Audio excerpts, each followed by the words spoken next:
worst possible thing you could say when you walk into a car dealership. I spent 5 years with Mercedes-Benz, 5 with General Motors, and the worst thing a person could say when they walk in is, if you could just get me to this payment, we got a deal.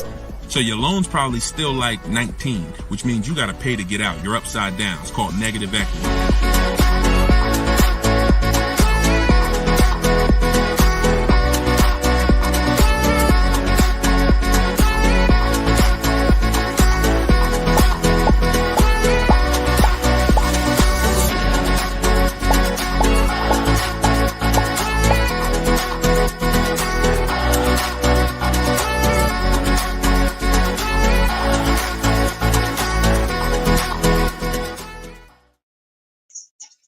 Welcome. Let me mute this because I got the audio going on my phone. We're on Instagram Live. This is our May 7th, Tuesday, May 7th, Car Questions and Answers live stream. I am your host, Deshone the Auto Advisor. You may see these broadcasts throughout the week on TikTok, on YouTube, Instagram, and Facebook. But whenever you don't see the banner above me, that means you're watching one of our live shows, so you guys can start typing your questions. If you don't know me, my name is Deshone the Auto Advisor. Let's get the quick housekeeping out of the way before we start bringing in questions. I've been in the auto industry since 2006. I left in 2020 after the pandemic. Since then, we've been focused on car shopping education, teaching you how to get the low market prices on your leases, your new cars, and your used cars by bidding and looking at multiple offers, making dealers and banks bid for your business versus how you've traditionally shopped. So that is what we do. I'm also the author of the pretty much 5-star rated digital book. It's called Cars from Home, and we're currently rated 4.94, goodreads.com. Just want to get the housekeeping out the way for those of you who don't know me. For some of you who've been on the show before on the stream, welcome back. But for those of you who don't know me, this is my new digital book. It's called Cars from Home. You can get your copy for 75% off the normal price by going to my Instagram bio, the TikTok bio, or if you're on Facebook or Instagram, you can actually scan this QR code, Facebook or YouTube. You can scan the QR code, or you can go to deshonsbook.com. We have a link in the comments for you. Lastly, I am the host of the masterclass, Everything You're Doing Wrong Buying, Selling, and Leasing Cars. Some of you have asked, I share a lot of people who are using these strategies throughout the broadcast. Some of them are people who have my book. Some of them are people who attended my free masterclass, and some of them are in my car shopping school, Maps Academy. So either way, you guys can get anything you need from me in the bios or in the comment section. So let's get started, Dolan. You can bring in the first question. This is May 7th. So if you're just getting on, we are live on all 4 platforms, May 7th, 12 p.m. Eastern time. And you can share this with your friends. Tyler from TikTok, how are you? How does gap insurance work on a lease? Great question. Gap insurance covers the amount that you owe if, God forbid, the vehicle is totaled or stolen and they don't find it. So let's just say the car is only worth $40,000, but the actual cash value if the vehicle gets totaled is, $35,000. So if the insurance company is only going to pay out $35,000, the gap insurance would kick in and cover the remaining gap. So now most leases include gap insurance, but you never want to assume that the lease includes gap insurance. Whenever you are getting your offers from dealers, when you're getting your offers, you always want to make sure that you ask for them to include gap insurance. But yeah, that's the way it works. You want to make sure 99% of leases have gap, but you don't want to make that assumption. Always ask when you're getting your quotes that the gap insurance be included. All right, great question. Go ahead, Dolan. Next one. All right, keep sending your questions, y'all. I see you on Instagram. Those of you who are on Instagram, you click that thing that looks like a paper plane, and you can actually see that you can easily invite a couple of your closest friends to the broadcast just so they know about this information when they need it. Because 1 in 5 people are shopping for a car at any given time. So 5 people in a group, 1 of them is going to be shopping for a car, and we want to make sure you guys have the knowledge you need. Go ahead, Dolan. Guys, make sure you are typing your questions all in one question. Try to get it all in one question. What's up, Instagram? This one says, new car parts are hard to replace. The dealership wants old cars back. Anybody who's in the business of buying cars wants cars. So it's not just the dealerships, it's the online buyers, CarMax, Driveway, Carvana. They want cars. Local people who buy and sell cars, they want cars. Wholesalers who buy cars to sell to dealerships, they want cars. If you get what I'm saying, you understand why you need to be making people compete. See, we take one buyer. That's what you've been taught to do. You've been taught to take one buyer, one person who wants your business, and give them the opportunity to negotiate. What we teach is for you to actually go to multiple people who want that business and make them compete. And that's how we make sure we get below market prices, because we in order to get below market prices, you must see enough offers to know the market. I'm gonna say that again. In order to get below market prices, you have to know you've seen enough offers to where you know the market. Could y'all keep running up the likes on TikTok? Every time we say something that you like, if you could just tap the screen, it runs the likes up and it gets a lot of people's attention on TikTok. Let them know they need to be here. Okay, so that's what you want. Everyone wants cars back. So you want to make sure, no matter where the market's going, electric cars, old cars, new cars, luxury cars, just make sure you are getting at least 5 to 6 offers every time you want to replace a car. We don't trade in cars, because you are not going to get the money you could get trading cars. Now, I'm not talking to you about doing private sales either, where you list the car and then you go and you got to, have people come to your house in Facebook Marketplace. I'm talking about the people who pay cash money, inspect the car in an hour, hour and a half, and cut you a check. Those are the people we need to get 5 to 6 bids from, and that's what we teach. Those companies are very easy to find and very easy to work with. Okay, who's traded a car before? If you've ever traded a car before, type the letter T. All right, stay by your phones, y'all. This is live. This is May 7th. This is our 12 p.m. class, so stay by your phone. I want you to make sure we don't just talk here, we dialogue. All right, in order for you to get the most out of the show and for me to continue to do them, you want to make sure you as close to your keyboard, so I know you're actually getting value out of the class, out of the stream, because you're communicating, engaging versus just listening. All right. I'll see you, Bell, on YouTube. Anybody who's traded a car before, type the letter T. If you've traded a car, this is important for you to know. It's almost impossible. I see you, Thomas, on Facebook. It's almost impossible, ML Headley, to get the most money for anything, not just a car, for any item on trade. So we don't trade. We don't trade. You're not going to get the most money, and you're not going to know that you got the best offer. You need to get 5 to 6 of these online offers, and that is how you replace your leases. And in the same way, look, you've left money on the table. Some of you know, I got to tell you the bad news first. Anybody who's traded a car since the internet and online car buyers have been invented, you've left money on the table. So I want you to stop. I'm suggesting you stop doing that right now if you really want to make $1,000, $2,000, $3,000 more every time you replace your cars. Okay? Go ahead, Dolan. Shoot the next one in. Jock from TikTok. How can I get rid of negative equity with a lease? First of all, let's talk about why do you have negative equity. This is improper deal structure. So if you went over your mileage, that means listen, you should not be taking a lease for 10,000 miles per year knowing you drive 15.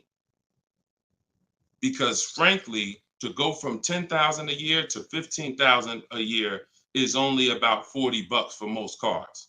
$40 more a month, and you get to go from 10,000 to 15,000 miles per year.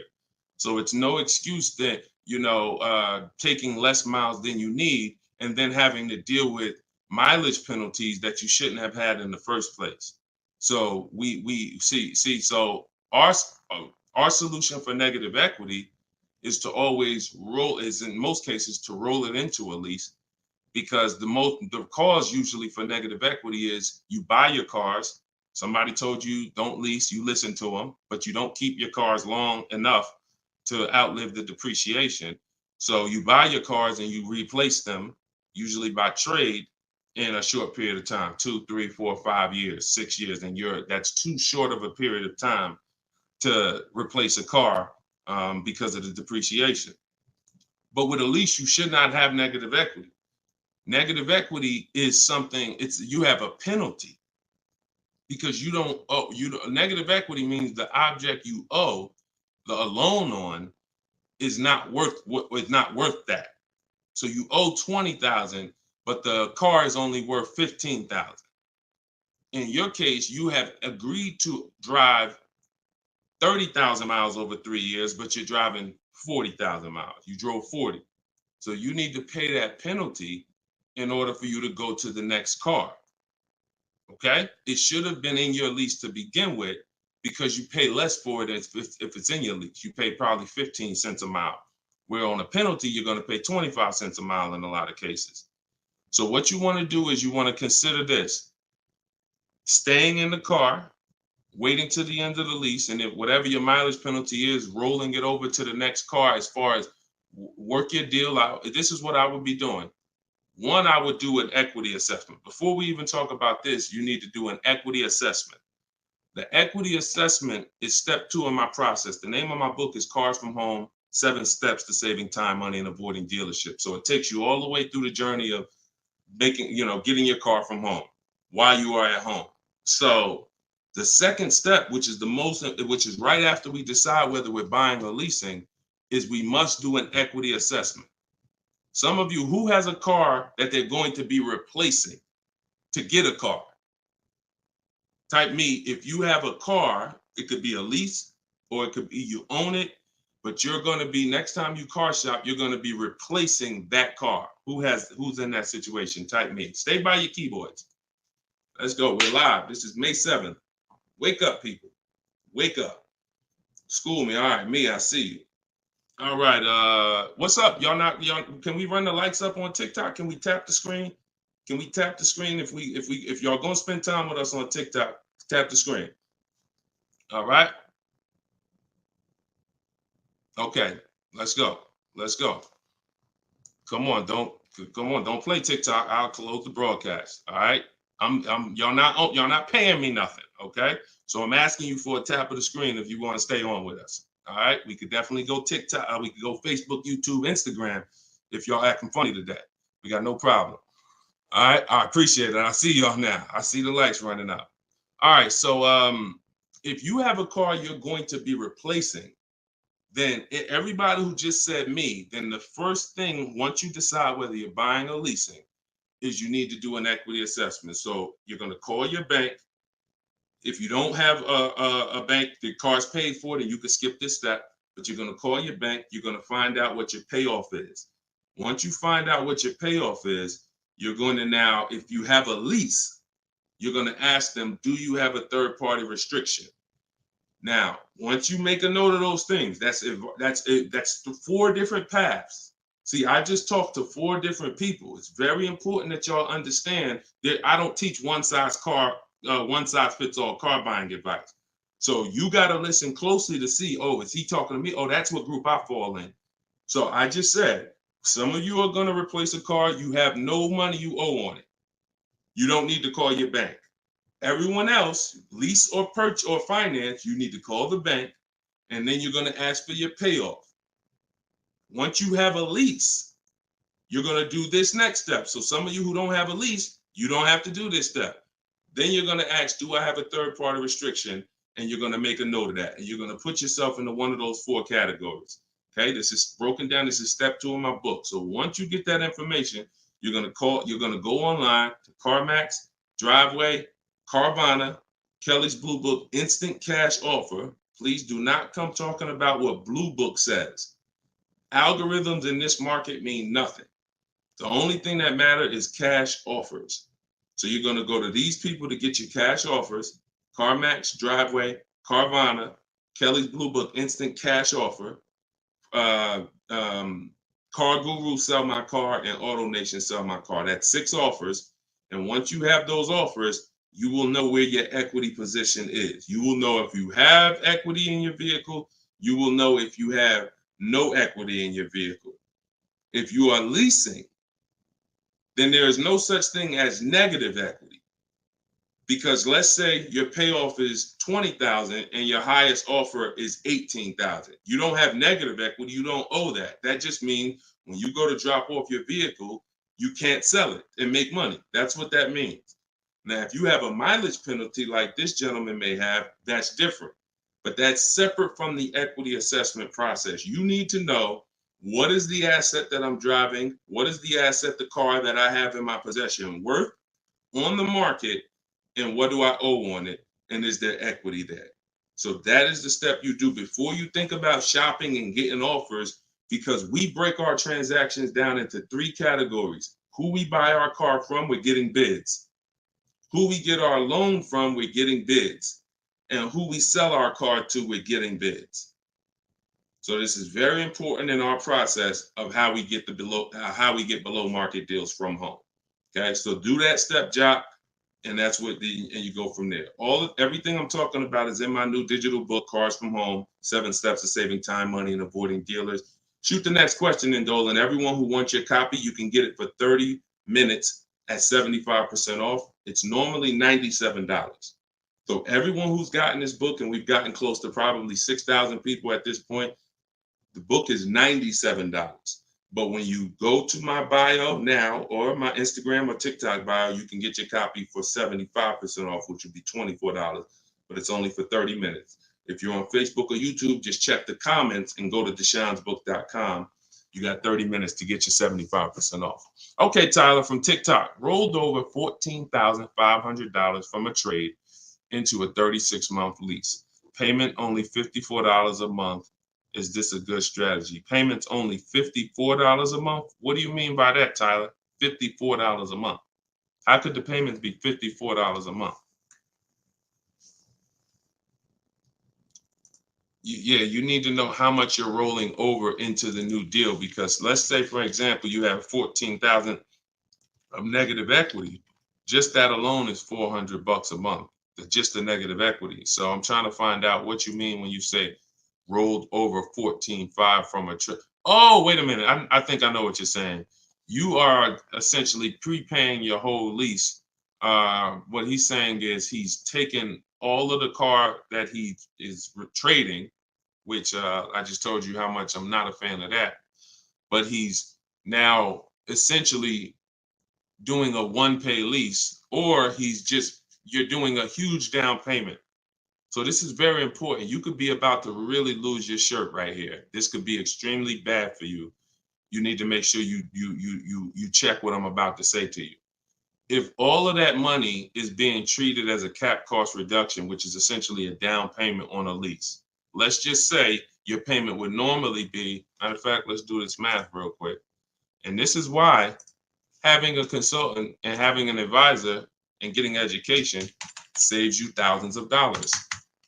Now, $14,500, you are talking about, if you put that into a payment form, your payment would be $400 a month higher, plus the interest on that, plus the taxes on, plus the interest on that. So let's call it $430 plus this $54,000 it's $54 a month. So let's say your payment would have been, without you trading, would have been like $485 a month. So if they're treating all of that as down payment, then here's what's happening. You're just prepaying the lease. So you have no protection. If that vehicle gets totaled, you are out $13,000. You won't be, anything you put into that vehicle, you're out. That money's gone if the vehicle's stolen or totaled. So what it makes more sense to do is to see if there's multiple security deposits that you could put. You need to get your offers, though, with no money out of pocket, because you can't look at one-pay leases and you can't look at multiple security deposits if you don't know what the original deal was without them. So if my payment is $500 a month, and then if I put multiple security deposits down, it lowers it to $450 a month, then that could be a good offer. If it lowers it $20 a month and I got to give them $6,000 to hold, then it doesn't make financial sense. That's not a good return on you holding $6,000. But I'm always comparing it. This is something we teach called advanced leasing strategies. This is not for everybody. So but you need to determine when you're doing a one-pay lease, all you're doing is giving them all of this money up front so they can lower the actual interest on the lease and see what the payment comes out to with the lower interest. So you have to get offers without down payments. This is why I'm saying when we shop, we never shop with down payments, whether we're buying cars or leasing them. We never shop with down payments because when you're putting all this money in, you can't assess the deal.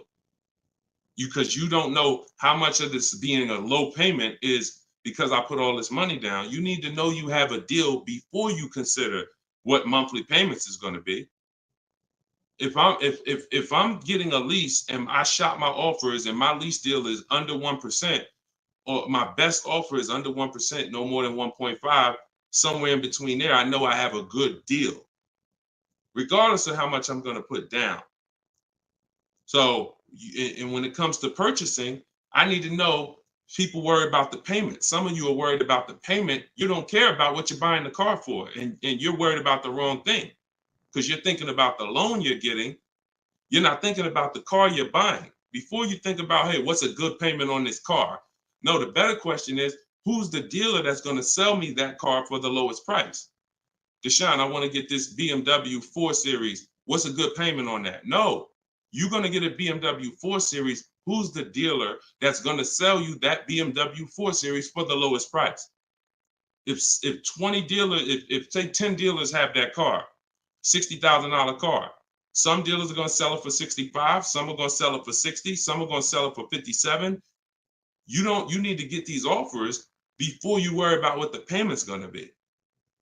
And that's a whole different philosophy. This is what I teach. So I'm never going to be in the business of not teaching you to understand the numbers because we make it simple. Whether you're using my book, whether you're paying attention on these live streams, when you are shopping multiple offers, you eliminate this. You cannot be a payment shopper because you'll just be throwing money at deals and thinking you got a deal, but you didn't get a deal. You just threw so much money at it that it lowered your payment to something that you felt good about. Doesn't mean you didn't overpay for the car. All right. Very, very important, y'all. This is $3,000 to $5,000 to $7,000 to $10,000 mistakes. These aren't $100 mistakes. Listen, look, people right now are so distracted. They are asleep. They are asleep. The only way people could continue to make money is people stay asleep. It's not so when I tell you the conversation, you are taught to, when you're buying a house, get help. Make sure you have a plan. Work with the best people. Get a home inspection, even if you're not going to buy the house, right? Don't you get a home inspection even if you're not going to buy the house? Don't you risk $400, $600, $800, even if you're not going to buy the house? Why? Because you want to protect yourself from making a $20,000 to $50,000 mistake. But with cars, this is the only thing that you think, oh, I could just do this on my own. Knowing that every time you buy a car, you have a little buyer's remorse. You hope you hope you didn't overpay. You hope you didn't. So lock in. The only way you are going to win and be like these people that I show on the show all the time, like you see just a ton of people that's paying ridiculous prices, below market prices. And I got more to show y'all. Like my next show, I got like 3-4 million people that hit me with their deals they got in the last 2 weeks that I haven't even pulled in yet. Like you're not going to get these prices until you take car buying as serious as you take buying a small house. Once you start doing that, then you'll start saving 5 and 10 and 15 grand on some of these cars. Until then, you're going to keep just moving the way they want you to move. Go ahead, Dolan.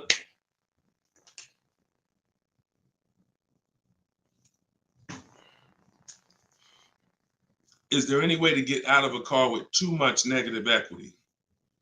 No. Negative equity is what I call a bad credit for people with good credit. You could have an 800 score. If you have too much negative equity, you're not going anywhere. So the first thing to know is what's the cause. See, we can sit here and we can cure the problem, but until we know the cause, you're just going to go and you're going to repeat the problem. The cause is you're not leasing, but you're not keeping your cars 8 years. So what you're doing is you're losing on depreciation. Your car's value is going like this, You buy your cars, it goes down 15%, 20% the first year, 15%, 12%, 12%. It's losing thousands of dollars in value for the first 5 years. And then that's when you go to trade it, or that's when you go to replace it.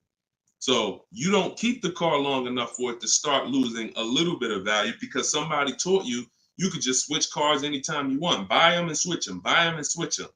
This is a depreciating asset, and you're going to lose every time doing that compared to someone who's getting great lease deals. So if you're not, our rule of thumb is if you're not buying your car to keep it at least 8 years, you should be shopping for great lease deals, not purchases.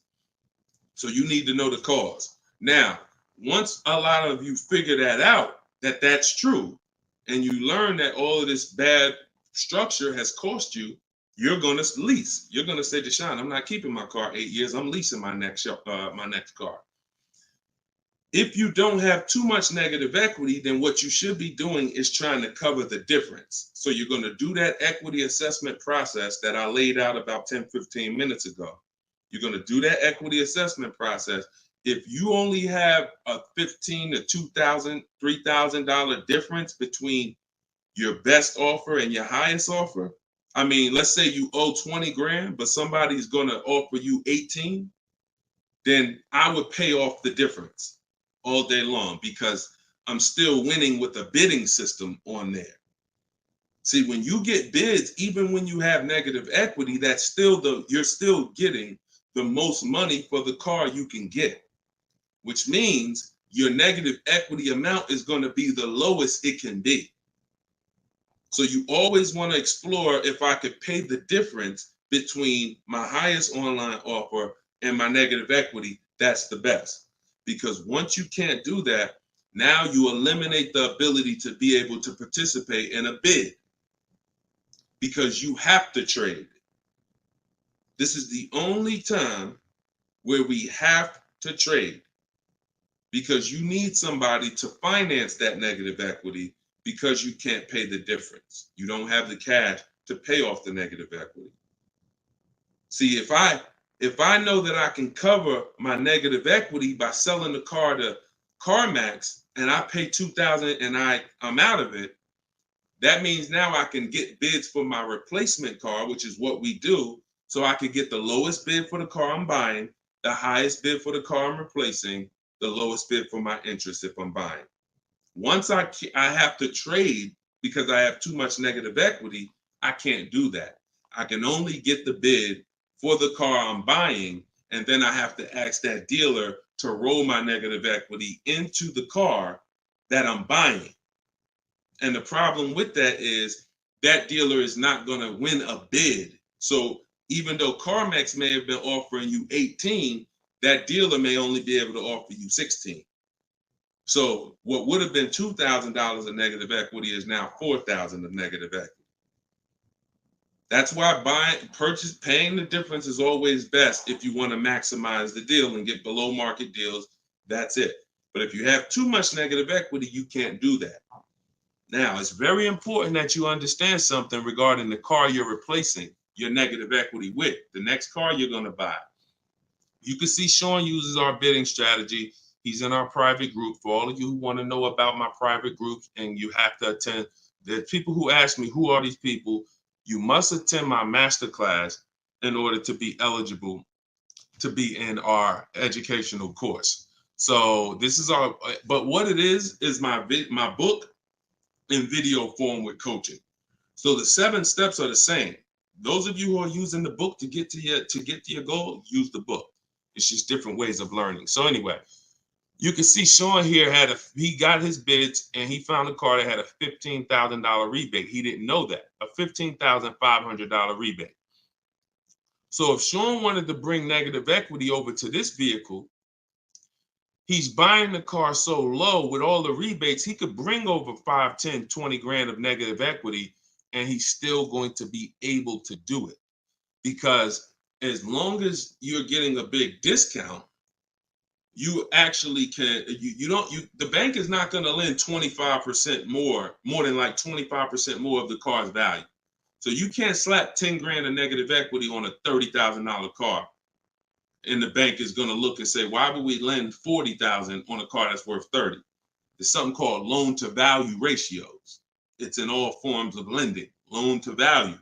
So you have a cap based on the price of the car. There's only 25% or so more that the bank is going to lend. So if you're trying to do no money down deals, having too much negative equity prevents those. So this is why we need to get out of negative equity and stay out of it and start leasing. Stop buying your cars. The only time you actually switch from a purchase with negative equity, I own my car and then I'm switching to another car and it's a purchase, not a lease, is if you had like an emergency. You were going to keep the car 8-9 years, but you just had a bunch of kids and now you need a whole different car. It's a life. But if you're not keeping the next car 8+ years, you shouldn't be buying again. You're going to be back in negative equity every time. Okay? All right. Go ahead, Dolan. You can shoot the next question. TikTok, I see y'all. We are live. This is May 7th. This is our 12 p.m. Eastern time show. If y'all can, every couple minutes, if you could tap the screen, if you're enjoying the show, if you're enjoying the stream, keep running the likes up on TikTok. Appreciate y'all. All right. Instagram. My lease on a CX5 is coming up. CarMax value is showing $21,000. My buyout is like $18,000. Should I buy it and keep it? No. Why would you go from a lease with a great, and look, I'm going to talk different on every show because I know some of you are new. Okay? Who's new here? If this is your first time ever on a live broadcast, on a live stream with us, just type the number 1 and then we'll answer the brother's question here. Who's new? All right, I see you, Khaleesi, on TikTok. I see you. If this is your first time on a stream, you've never been on Car Shopping Questions and Answers with us, type new. Okay, I see you, Matt, on Facebook. I see you, Vince, on Facebook. Melanie on YouTube. DJ C Square, I see you. Okay, I see you, John, on YouTube. Okay. All right, TikTok quiet today, boy. I never saw TikTok this quiet. They ain't hitting no likes or nothing. That's all right. God bless them. God bless them. All right, so Instagram. Let's talk about this. Let's talk about this equity position you're in. Right now, you could sell that lease and make $4,000. Why would you want to go from a lease, which is a not keeping my car 8 years? I want full warranty. I want low payments. I want to drive a lot of car for a low amount of money. Now I can shop for this new deal, get a great deal on the CX5, just so you know, understand something. Look, let me show you something. This was Tiffany rode in, and Tiffany got a Mazda CX50 a couple weeks ago, not too long ago. Look at this. So let me show you just kind of what this could look like in a great world. So you understand, she got a 2024 Mazda CX90. She literally paid the sticker price on it was $44,000. She used our system. She actually wrote, this is a testimonial about the book. So you can see at the top, says, I believe we got a great deal from what we learned from the rest of the book. So look at this. She got bids, $44,800 vehicle. She ended up getting a $6,530 discount. That was her best offer. And then, so her lease payment on this would be incredibly low if there's a good lease program. But you're not going to save this kind of money negotiating. You want to sit at home, get bids, contact at least. We don't make a decision until we get 5 to 7 offers. We will not make a decision on a car until we get 5 to 7 offers, because 80% of dealers are overpriced. So you say you can get you might be able to get a lease price on this car for, $400 a month, no money down, for, $450 a month. Something, it might be lower. I don't know what the below market deal on your replacement Mazda is going to be. And then you could actually put that 21.4 in your pocket. So you could say, hey, the difference. So you would sell the car to CarMax for, and you would make $3,400. Just so you know, my mother sold her Mazda 2 years ago when the prices were real high, and she made $10,200. So why would I go from being able to do a deal like that, getting a new car, low payment, no money out of my pocket, put $3,400 from my old lease into my bank account? Why would I want to go from doing that to buying a used car, which is buying a 3-year-old Mazda, which is what you're suggesting when you say, should I buy it and keep it? What about that deal makes it better? If you figure this, your buyout's 18. What's the payment on $18,000 plus taxes? 20 grand, 21 grand. What's the payment? 400 a month for 5 years. So why would I go and buy a 3-year-old used Mazda for 400 a month when I could go and I could lease a brand new Mazda for 400 a month and then turn around and again, if you're not buying this car to keep another 8 years, it makes no sense to buy a used car right now. It makes zero financial sense. Not only that, you're gonna spend the same amount of money over the years that you could have drove brand new leases for. There's no benefit. There's no benefit. This is what it is. We've seen this thousands of times over the years, hundreds at least. I know it's happening thousands of times. People are buying their leases every day. They're not realizing they're just buying a used car. That's all you're doing. So I go from leasing to buying a used car, which means something in me has to change. Those of you who are buying used cars, you should be buying them to keep 8, 9, 10, 12 years. Not 4 years, 5 years, 6 years. You're driving old cars for the same prices you could be driving brand new leases for. Same prices. So why would I drive a bunch of older cars, 5, 6, 7-year-old cars? By the time I pay it off, it's 10 years old, 11. Why would I do that if I could be driving brand new cars for the same prices? So it's important for you to understand. That's why this is the first step in my process is we got to know, should we buy or lease? And the only people who should be buying are 8+ year people. The goal is to keep the car 8 or more years. Then we're going to buy it. Yep. I'm here. I see you. You know, I always butcher your name, but let me just call you EP. EP, I see you. Go ahead, Dolan, shoot the next one up. We got a couple more minutes. We're on here for a couple more minutes. How do you negotiate a purchase online? Looking at a car 3 hours away and I'm not able to go in person. So what I would do, if you've done all the research to make sure that car is a great below market price, if that's a below market price, then what I would do is I would call and verify that there's no fake fees that are not online. So when you see a car that has a $28,000 price, we're going to call and make sure that what the fees are should only be tax, title, documentation fee. Tax, motor vehicle fees, and documentation fee should be the only prices, only fees. And once I verify that, what I'm going to do is I'm going to go home. I'm going to get out there immediately, and I'm going to see the car. And if it's a great price where I'm saving $2,000-3,000 above below the market value on those cars, then I'll go out there and I'll make sure that I post up in a motel for one day, because you never want to go out there and take the car immediately, because unless you're paying cash. If you're paying cash, that's different. But if you're getting a loan, we need at least one day to do our bank bidding process. Because you could go out there and say, all right, now this is the best price on the used car. Yeah, but now I'm going to pay 2 points, 3 points more in interest, letting the dealer get me the loan. So I'm essentially giving that $2,500 or $3,000 that I saved right back to the bank. I'm not giving it to the dealer, but whoever the bank is.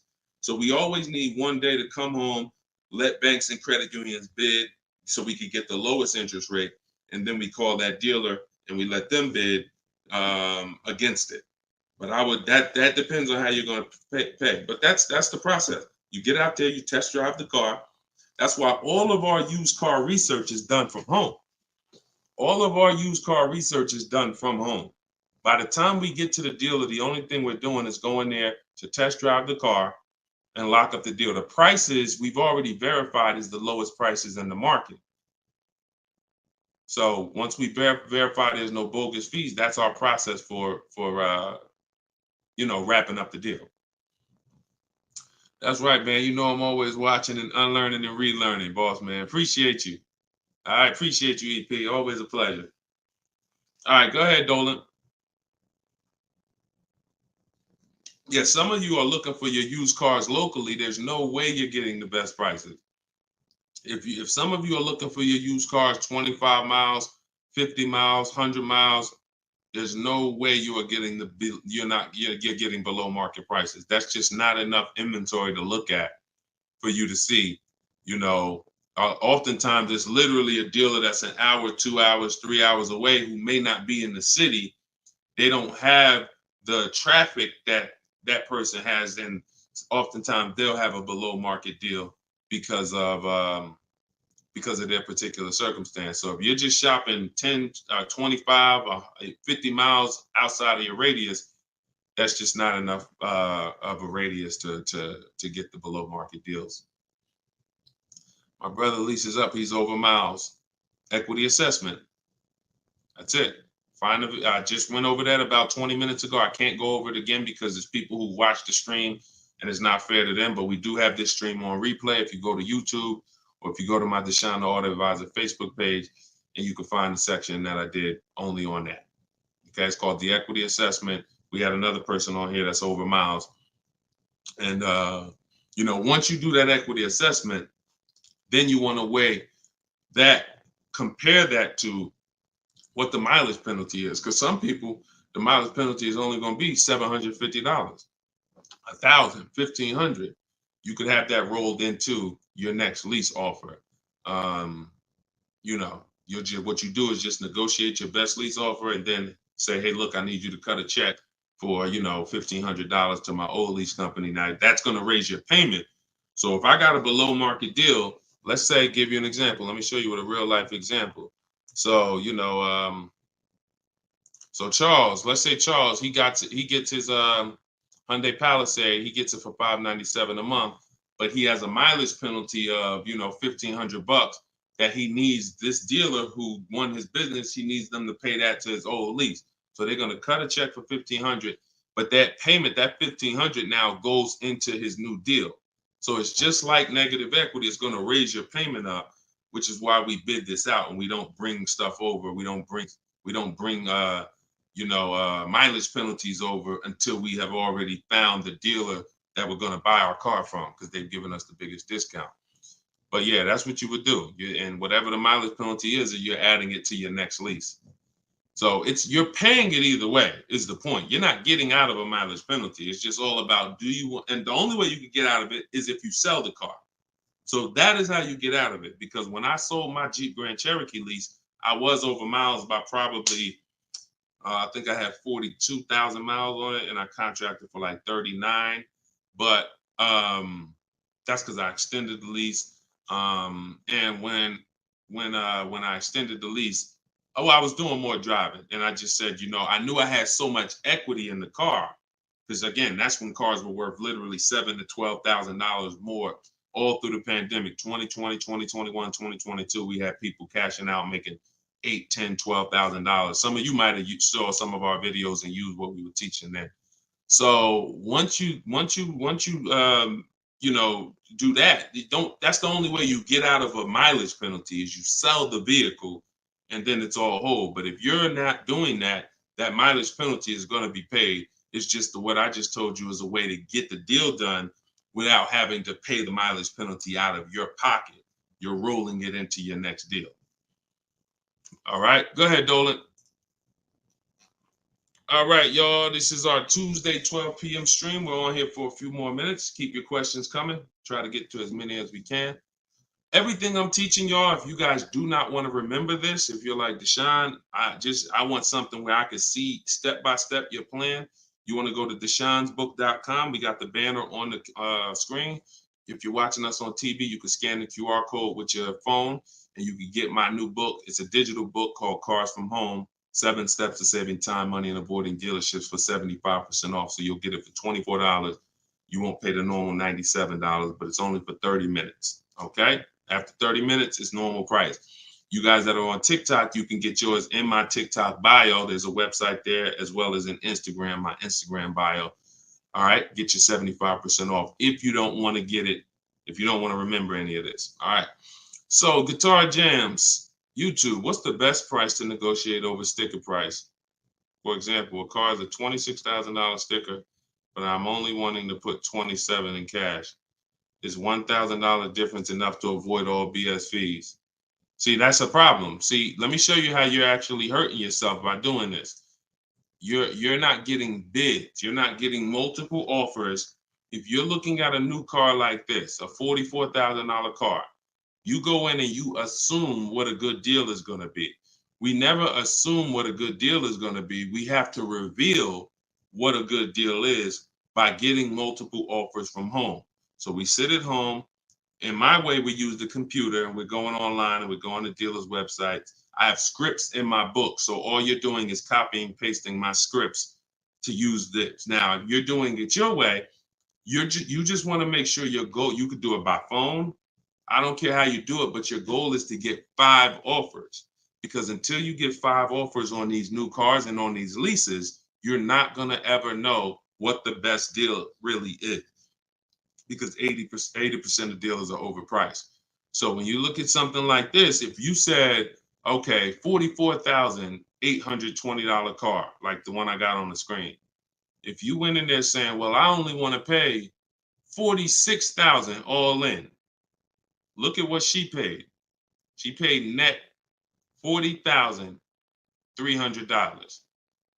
Look, this was her base price. She got $38,289. Her net price was $40,300. So if you would have went in here on this car saying, well, it's 44, look, I'll give you 46,000 all in, you would literally have overpaid more than Tiffany by $6,000. Let that sink in. You can't go in feeling for the bottom, brother. You will certainly get somebody will take a vacation on you. Their commission they're gonna make, well, that's probably an $8,000 profit deal to the dealer, $6,000 profit to $8,000 profit, and somebody's getting a $1,500 commission on you because you just went in. Oh, let me guess what I think a good price is going to be. Not knowing if there's any rebates on the car, not knowing anything about it. I'm just going to guess. Look, what if Sean would have went in? Look, what if Sean would have went in talking about, this truck is $73,000. I'm gonna offer them $73,000, but they got to include all the tax, all the fees. I'll give you the asking price, but you got to include all the tax and fees in. Look, he ended up getting with bids $57,000. He would have overpaid by $20,000, $15,000. And I'm sorry to tell you that some of you are doing it every day. You've done it on all your cars. You've overpaid, not using these strategies. And I want you to stop. You're free to do what you want to do. You want to stay in the old way. But the people that you see that are getting these deals, these people that are posting, listen, when you get a great deal, you post the deal. See, when you get a car, pay attention, y'all. Pay attention to what I'm about to say. It's very important. When you actually have strategy to get great deals, you actually post the deal. This is our private group where we post our deals. Look, people are not just happy about the car. Look, Eddie, I ended up getting multiple offers, got a Toyota Camry hybrid. This was last year when these cars were literally on fire. Look, quote, getting quotes as high as 10 grand over sticker. Look, I got $2,086 under sticker. $10,000 over sticker was his highest quote for this Toyota Camry hybrid. There are people who paid that. There are people that paid 5 grand over sticker for the same car Eddie got. There are people who paid sticker. Thought they were getting the best deal. Man, I got mine for sticker. He got his $2,086. Some of you who might see this broadcast, you might have the same car. Deshone, wow, man, I got that same car. I paid 4 grand over sticker to get mine. Yeah, Eddie at the same time, same year, paid $2,086. Sorry to tell you, but you overpaid by 4 or 5 grand. This is real. We're not sitting up here doing this talking about hundreds. There's nothing y'all hear me talk about in these streams that had hundreds of dollars. And frankly, unless you are rich, you can't afford to lose $2,000, $3,000, $4,000 every time you buy a car. You can't afford it. This is where you're losing. So what I would tell you, Guitar Jams, is do what I just said over the last 10 minutes. Get bids. If you want the system for doing it, that's in my book. If you want to do it your way, I don't care how you do it. Just get at least 5 to 7 offers so that you can see where the best offer truly is. 8 out of 10 dealers are overpriced, and you don't know how bad they're overpriced until you get all your offers.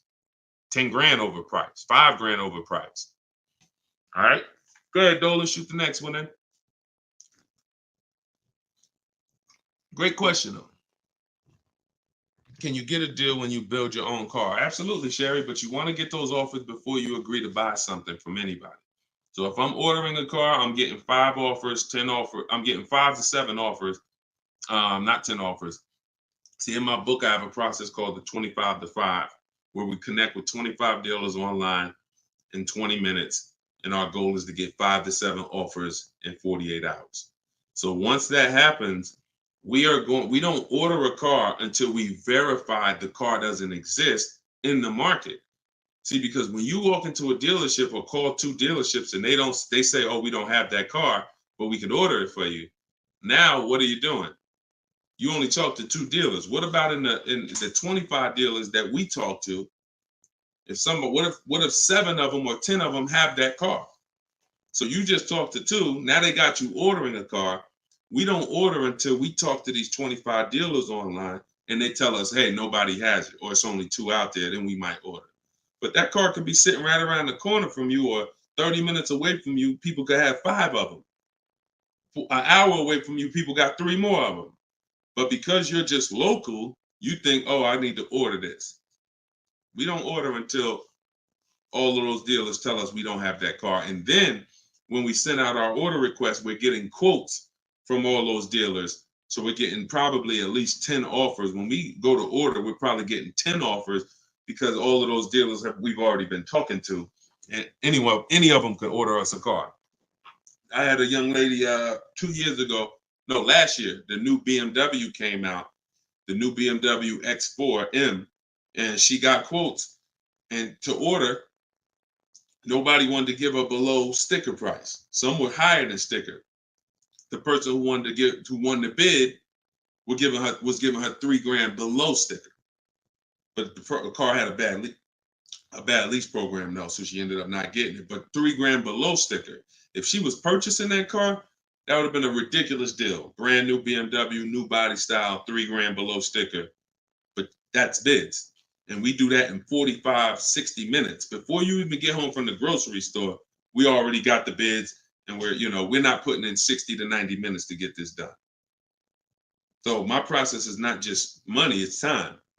I don't want to spend more than 60 minutes to get a car. And I could get any car, any price. All of these people that you're seeing, Danielle, Kimberly, Bonita, all these people right here, Charles, they could get the Zafrina, they could get these cars, they could get these same deals that y'all seeing, and they're probably 90 minutes. Some of them might be 60 minutes because it was their first time, second time, some of them.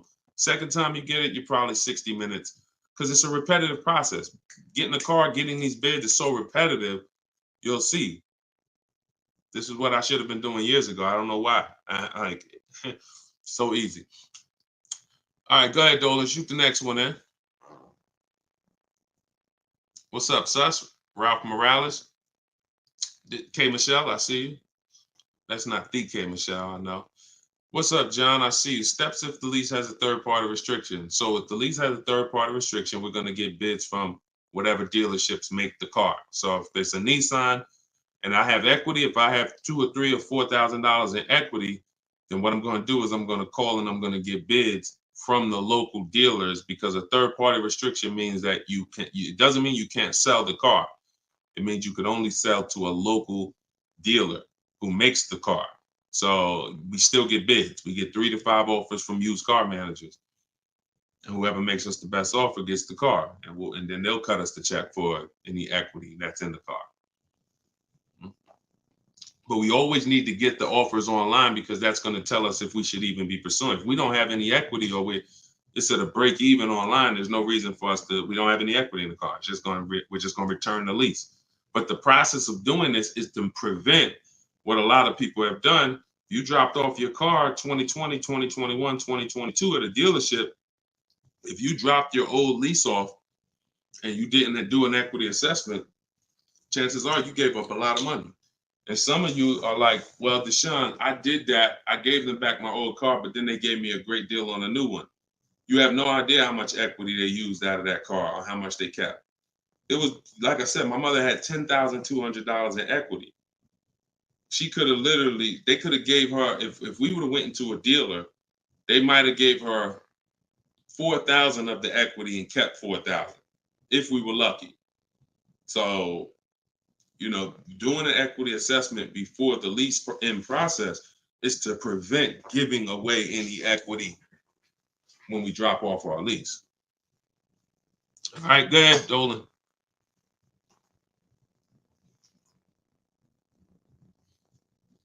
This is our Tuesday, May 7th live show, 12 p.m. If you don't see the banner above me, that means we're live.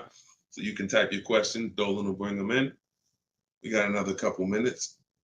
Hey, Deshone, currently in talks with dealers for a good offer. Thanks for all your help. Great. I feel empowered and confident I'll get the best price. Get the book, everybody. Stop leaving money on the table. Thank you, Nico Smooth.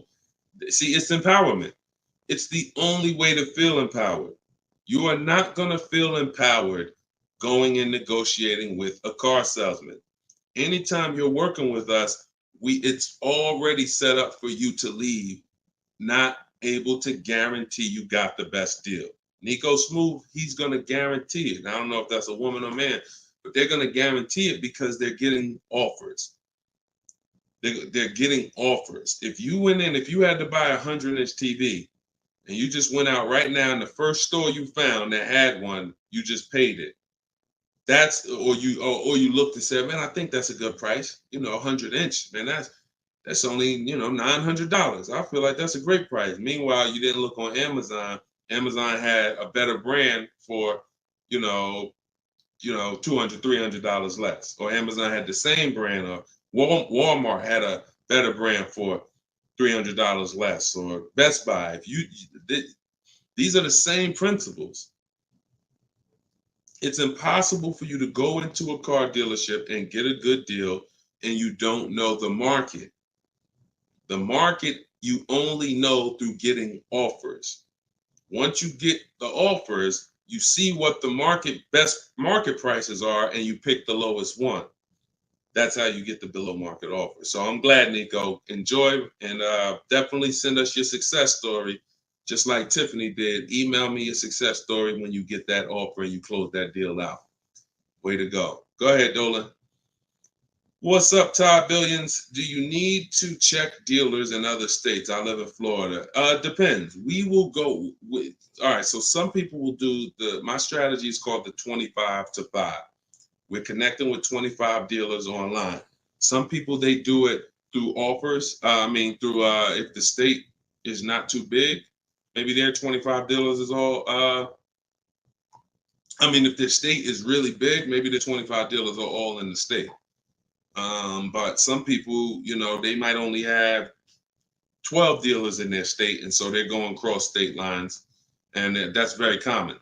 That's very common. If you look at Sean posted in our group, and he said he ended up expanding his search to 150 miles outside his area to find this deal. He said, I'm going to another state to pick this up, which is something I never would have thought of before he attended the class. So he attended my master class. All of you who want to attend my free master class, it's called Everything You're Doing Wrong, Buying, Selling, and Leasing Cars. You can go to my TikTok bio, and you can go to my Instagram bio. We have a comment in the comment section for you guys who are on Facebook or YouTube. But this is, the local business is going to die. When you see and you shop online the first time properly, you're going to find out that the local business is going to be dead to you unless they win the bid. And you're not going to be committed to local anymore because, look, Sean is driving to another state because his best offer, it saves him $4,000. So no other dealer near him made him the other offer. This dealer that's in another state made him, and it's $4,000 better. So literally, if he has to drive 4 hours, 2 hours there, 2 hours back, he's literally making $1,000 an hour. This is the money we talk, big money talk. So yeah, go as far as you need to get 5 to 7 offers and get the below market deals tied. Go ahead, Dolan, shoot the next one up, brother. Great question.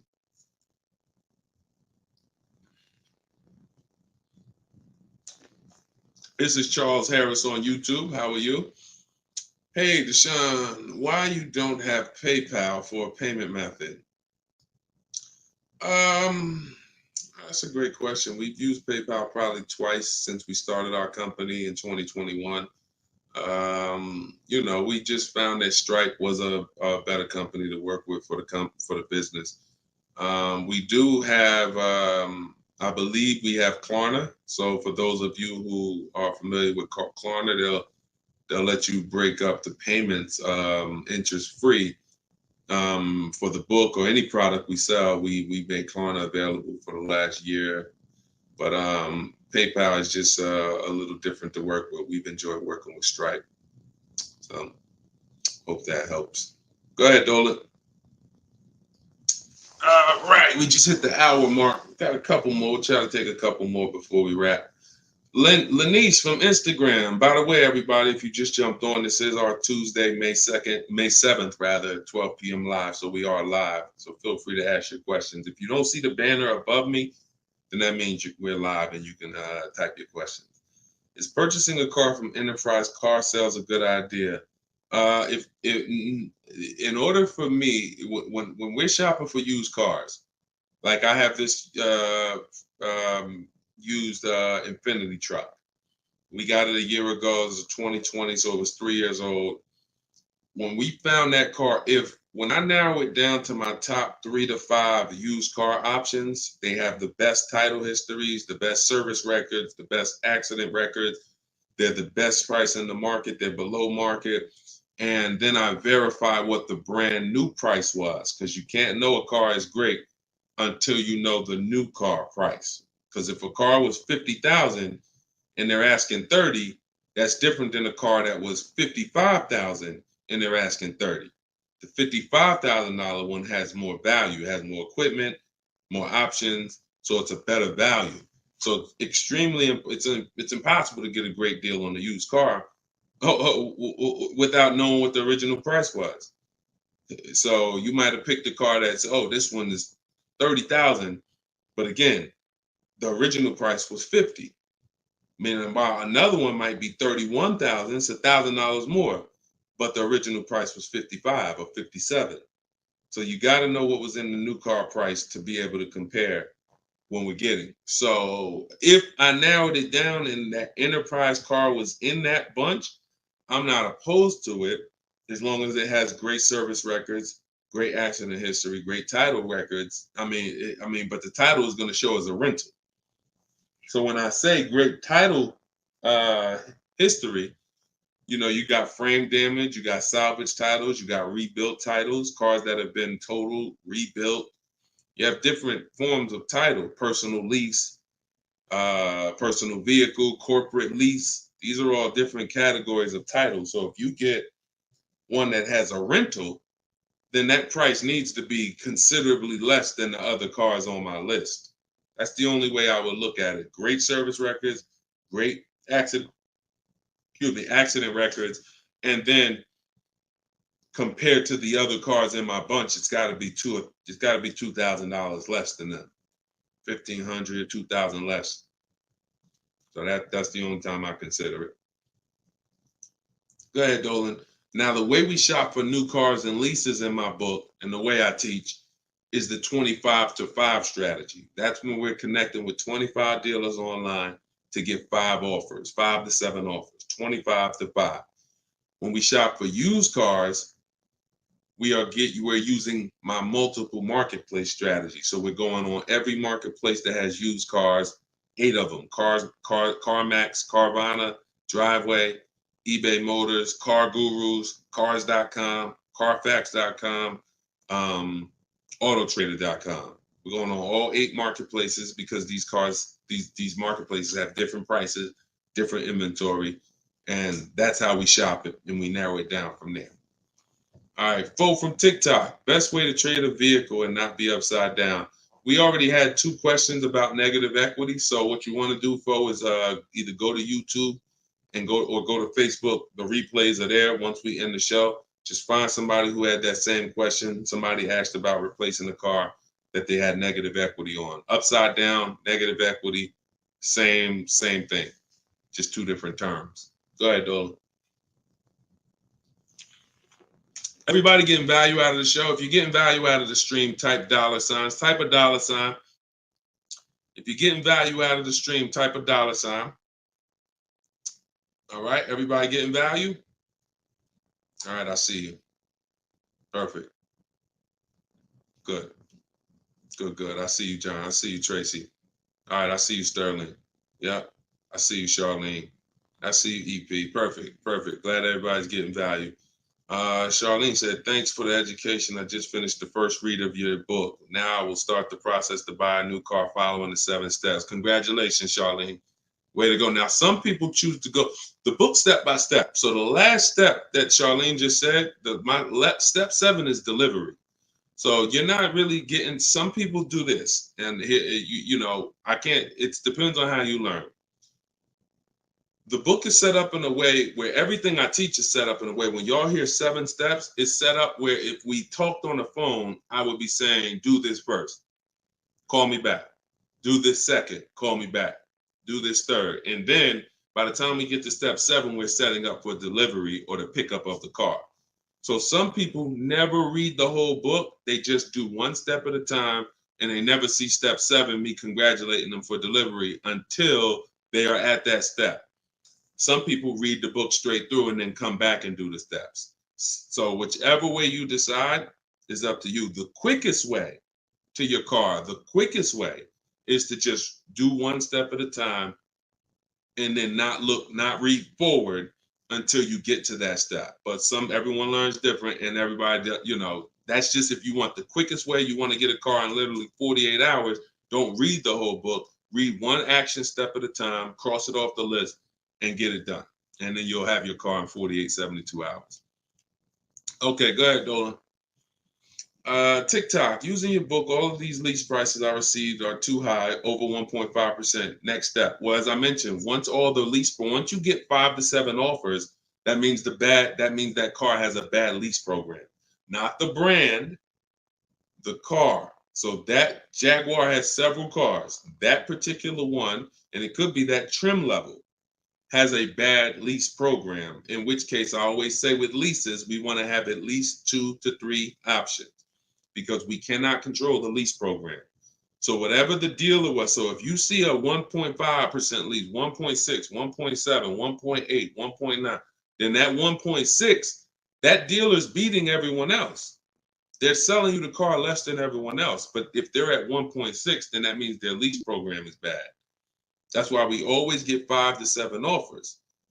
If they're all over 1.5, that means the lease program is bad. And we do not lease cars with bad leasing programs. We go to our next choice, because you'll see, literally, it's day and night. A $60,000 car could have one lease price of $900, and then you have a $65,000 car like Frena got. $65,000 vehicle she paying $579 a month. 2024 Jeep Grand Cherokee. Got it a little while back. So this is, lease programs make the difference. What we do is use bids to get the lowest price on the cars. We're gonna always get that. But once we can't control the lease program. So we always have 3 options. With purchasing, we don't need 3 options, because once we get our bids, we're gonna just find a dealer that's gonna be the lowest. Nothing else matters. We don't need to worry about a lease program. Go ahead, Dolan. German Tink from TikTok, I see you. If our credit is not good, I feel like we don't have room to negotiate. True? No, your credit, you do. You see, again, we're mixing the loan with the price of the car we're buying. That's where you're going to overpay. Because if you have a loan, you have bad credit, the only thing that should be affected is the interest you pay on the loan. That should be between you and the bank, the lender, not between you and the dealer. So what your job to do is, if you have bad credit, the lender you get your loan from is going to tax you for it. You're going to pay higher interest than what someone with good credit would pay. But what you should not be doing is overpaying for the car because you didn't get bids. So you can get bids for your car, and then you can use a company that gets deals done, that gets people loans, even with bad credit. And you know, I use Limbuzz. I recommend Limbuzz. I don't use them. I recommend them. So you could either, pay a high interest rate and get a great price on the car, or you could do what most people do: get a bad price on the car and pay a high interest rate because they're going and they're shopping desperately.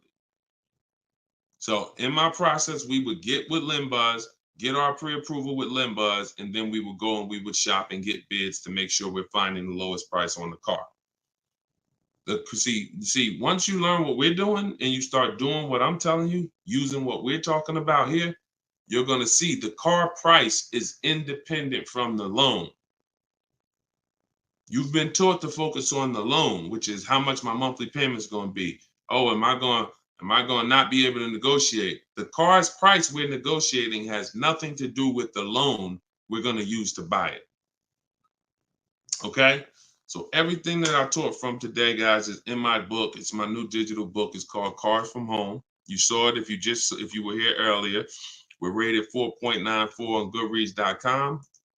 Thank you to everyone who's reviewed the book and gave us 5-star reviews. You can get your copy in my TikTok bio for 75% off. That's $24. It'll be in your email in 2-3 minutes, in my Instagram bio.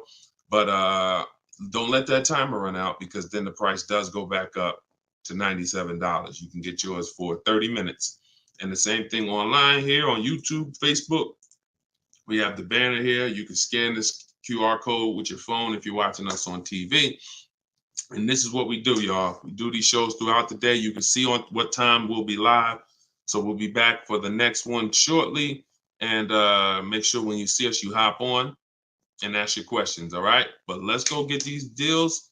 Shout out to everybody who's committed to unlearning and relearning. In order for you to win with what we just talked about, you have to unlearn the way you were taught to car shop. You have to unlearn that and relearn the new way. All right? God bless y'all. Enjoy the rest of your day. See you soon.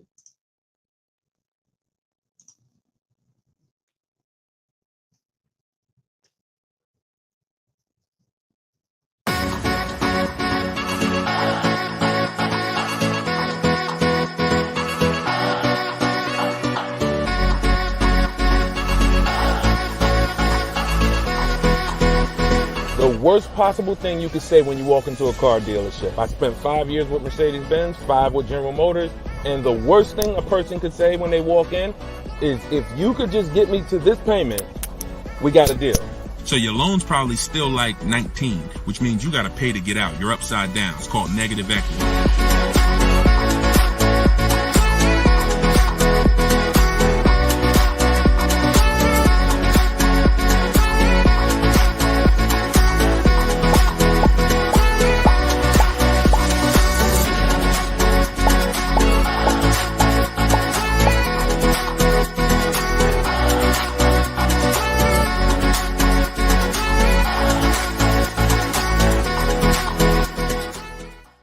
In the next 12 months, if you are car shopping now, or in the next 12 months, I want you to type a 1 in the chat as you come in. My name is Deshone the Auto Advisor. I do these live streams throughout the week to answer questions when it comes to car buying the new way.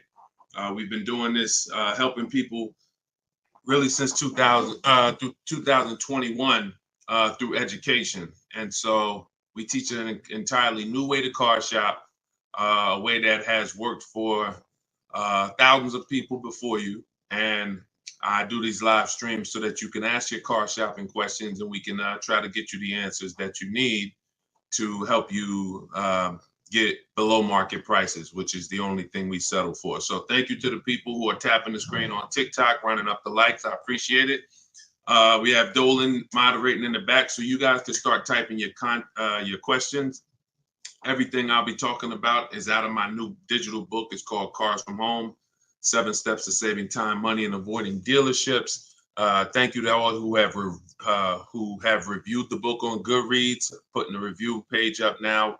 Thank you for helping us have pretty much a 5-star rating And everyone, as you're watching this, you can get your copy. If you like what you're hearing, if you like this new way that you're going to hear on these streams of how to car shop, you can get your copy of my digital book for 75% off in my TikTok bio, my Instagram bio, or we have a banner up for you guys. Or you can go to deshonsbook.com. So no matter where you're at, that's your special offer. All right. So Dolan, you can bring the first question in. I see you, Paper Chaser. Welcome to the broadcast. I see you, Benjamin, on TikTok. I see you. First time people. Welcome to all the first time people. If you your first time here, type of 1. Mario Soto, I see you on YouTube. Welcome. This is Chris on Facebook. Hey, Deshone, are dealerships willing to order a car for you if they don't have a car with the options you want?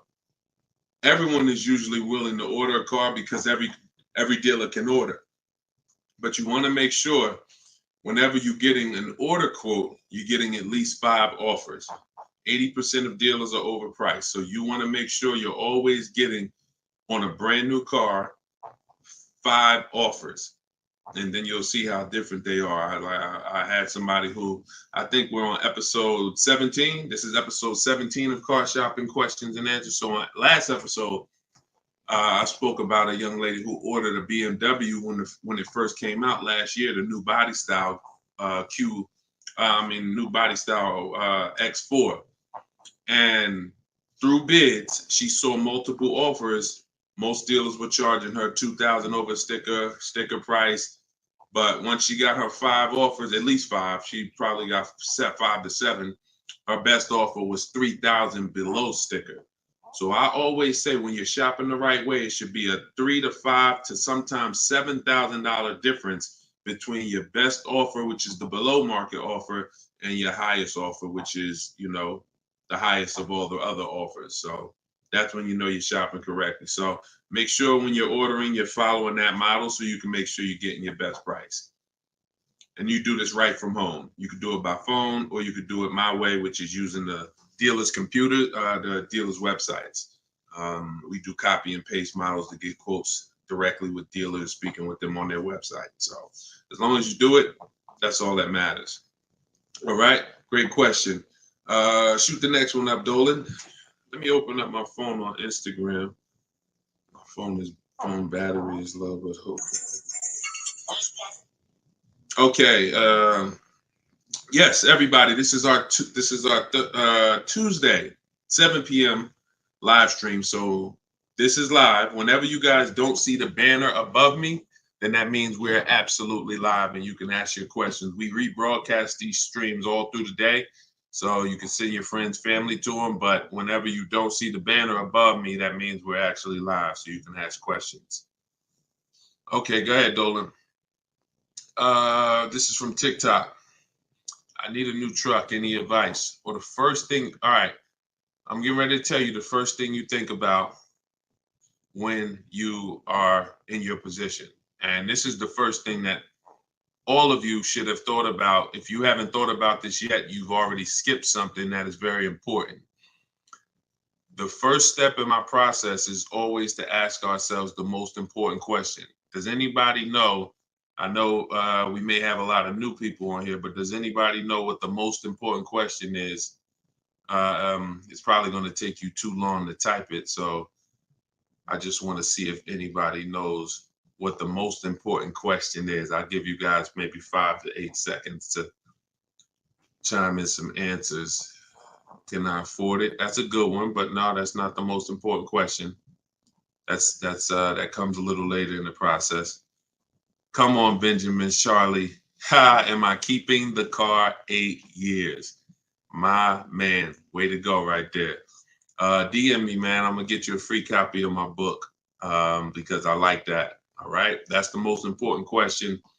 Just DM me on TikTok. I can't read DMs, y'all. So if you actually have DM me, 99% of the time, I'm not going to see it because I have a team that helps me with my social media. So I'm not seeing DMs because we just get way too many throughout the day. But in your case, yeah, send me that. Yes, but that's the most important question because here's the thing. The first thing you want to think about is how long you're going to keep it because you're about to buy something that's going to go down in value. You're not going to get the most value out of it until after 7 years. that's when you're going to get the most value. Everything before that, who knows, when I break these things out, I'm showing you the depreciation curve. And this is how your vehicle is losing value. So if you buy a new vehicle, it's losing value like this. If you buy a used vehicle, it may be losing value like this, but it's going down thousands of dollars every year. So until you keep the car long enough, some of you are just not keeping your cars long enough to win, because you're turning around and replacing your cars while it's still like this. You're still losing $2,000, $3,000, $5,000, $7,000 a year, depending on the price of the car, in depreciation. Now, when you keep your car long term, you're going to beat depreciation, because eventually your car starts to, like, who has a car outside right now that's at least 8 years old? Who has a car outside right now that's at least 8 years old? Type how many years old the car is. I just want to demonstrate something, because if you skip over this, you're not going to be able to get a good deal. You can forget it. I'm telling you right now, I call this the most important question. If you get this wrong, forget about getting a good deal. It's impossible. And I'm going to explain why. This is not, if some of you are new here, I don't need to hype anything up. I love math. So I make math simple. You might not love math. I love math. And I know that when it comes to cars and buying versus leasing, it's a numbers thing. It's a math thing. And I'm telling you that if you're not going to keep your car long enough for the depreciation to level out, like you can see Chris here on Facebook, he has a car 10 years. Carlos, 10 years. Tyranny on YouTube, 10 years. Okay. Yep, I see you. Kura Cindy on Instagram, 14 years. Jeff Walkus, YouTube, 15 years. Now pay very close attention to this. You'll notice that the way the amount your car is worth today, it's going to be worth almost the same thing next year.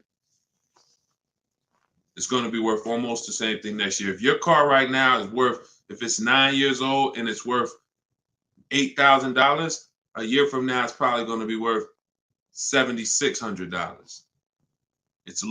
That's when you have beat depreciation. Tap the screen on TikTok if that makes sense. See, if your car is only losing, some of you see these answers, until you are actually keeping your car long enough. It's not about when you pay off the car. A lot of people think that that's the car is paid off. It doesn't matter. The value of the car is going down. This is why I call this the unseen expense. Depreciation is the unseen expense. And so how do we beat it? You can't replace the car in 2 years, 3 years, 4 years, 5 years, 6 years, 7 years. Can't replace it. You have to replace it either after that, or if you're not going to keep it that long, you should be shopping for a lease. And I'm going to show you the numbers before we move on from this. I'm going to make this point very clear. Now, this is step 1 in my book. This is why if you don't get this step, you cannot get a great deal on a car. So Instagram, I just want to let y'all know that if you're enjoying what we're doing, there's a button that looks like a paper airplane at the bottom of the screen. If you could hit that and just quickly in 10 seconds, tap 3 friends or 1 friend, anyone, I don't care. Just invite people over, because I know they'll appreciate it. Because a lot of you guys have friends right now that are outside in dealerships getting overcharged as we speak.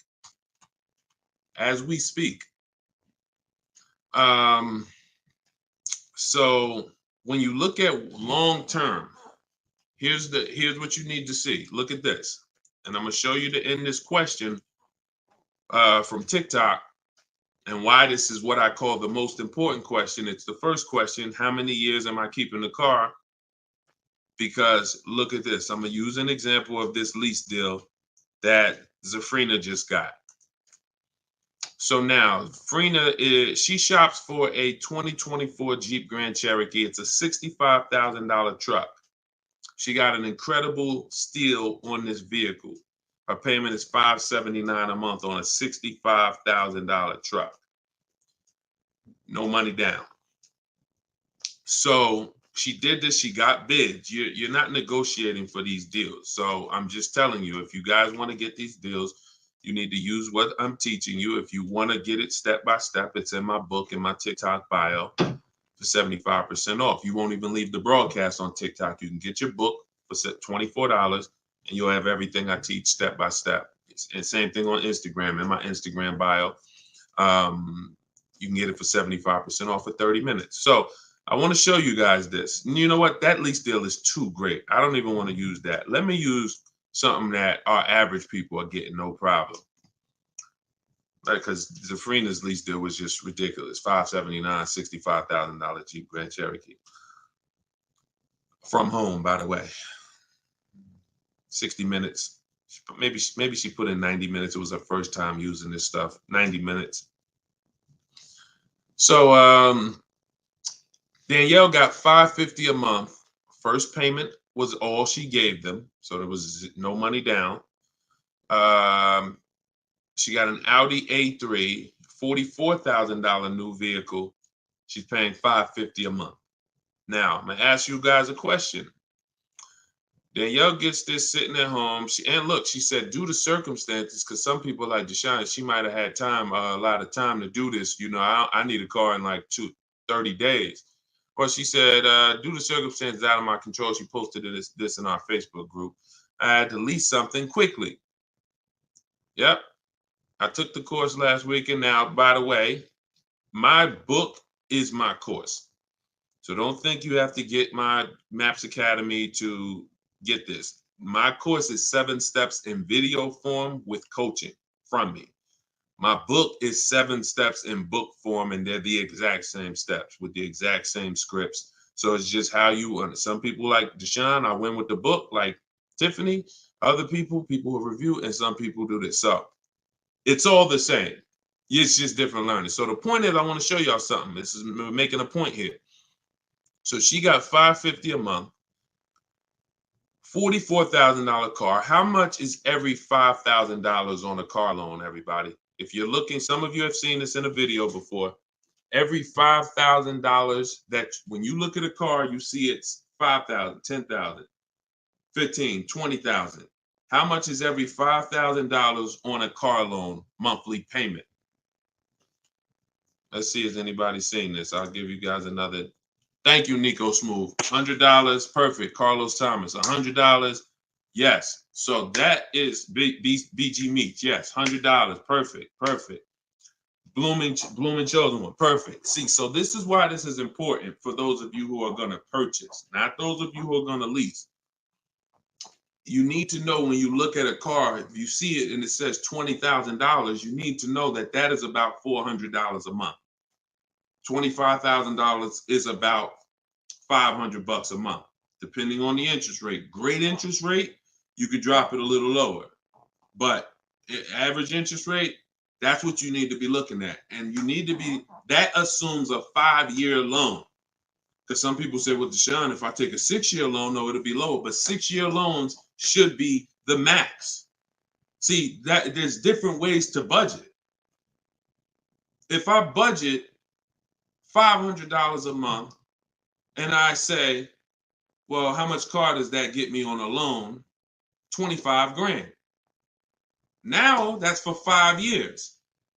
So if I go find a car for 25 for $500 a month for 5 years, I did better than if I got a car for $500 a month for 6 years. So there's different ways to raise your budget. I have something in my book called The Perfect Budget. I created a calculator. It walks you through what I just said. See, what I just said is very important. Knowing how much you can spend if you get a 5-year loan, and then saying, all right, if necessary, I'll go with a 6-year loan and bump myself up, but I'm still below my max budget. But I'm not going $500 a month for 6 years. Can y'all tap the screen and run the likes up on TikTok? Keep running them up if y'all getting value out of what we're doing. So we're still making a very good point here, okay? I'm spending really most of this stream going deep on the first question. And I've never done this before, so we'll see if it works. If somebody said I have a new truck, new advice, any advice. So I went right into the most important question, which is leasing versus buying. How many years am I going to keep the car? And I'm now showing you why you cannot get a great deal on a car if you buy when you should have leased. So let's wrap this up. So we can see here, Danielle got $550 a month on an Audi, no money down. Now let's take the same vehicle and let's pretend she purchased it. She didn't know about leasing versus buying. She just listened to a bunch of people, bad advice, who say never lease a car. So she goes in, she's looking for the same Audi Q3, A3. It's her dream car. Oh, I've been wanting this for a while. So excited.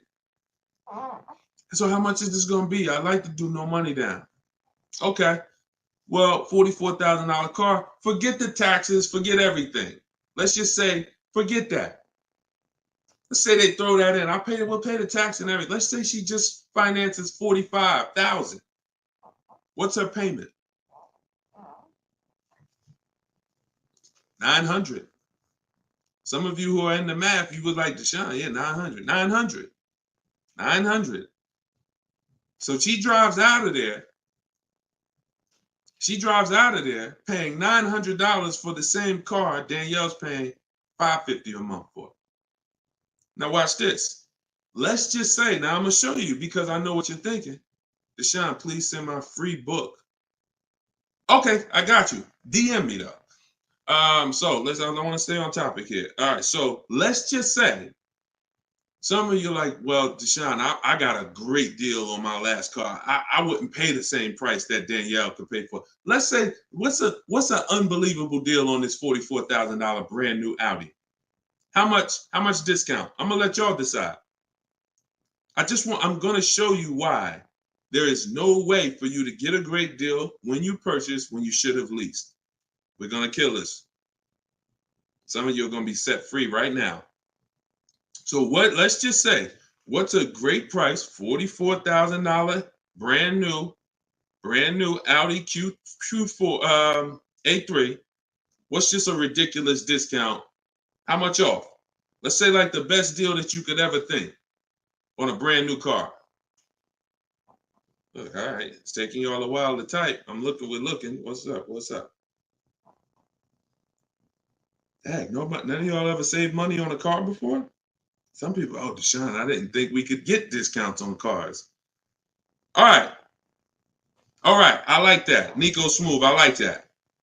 Let's say the person got $10,000 off. Okay? They got $35,000, which is essentially, let's say they got $35,000. The car is $44,000. So let's say they got $9,000 off, which is essentially 20% off the price of the car. Just brand new, nice, popular car. They catch the dealer sleeping, getting bids from home. $10,000, $9,000 off, $35,000.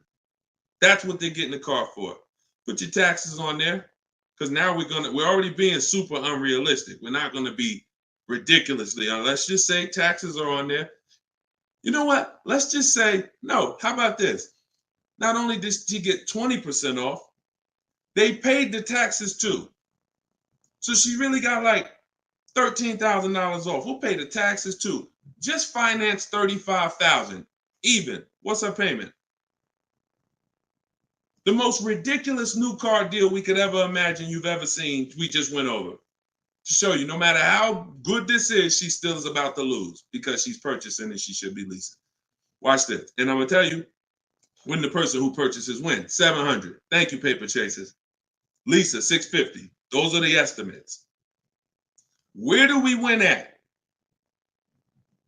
Imagine if I just gave y'all a ridiculously unreal situation that will never ever happen, but just to illustrate, if that ever happened, 20% off the car, pay the taxes, her payment's still higher than Danielle leasing.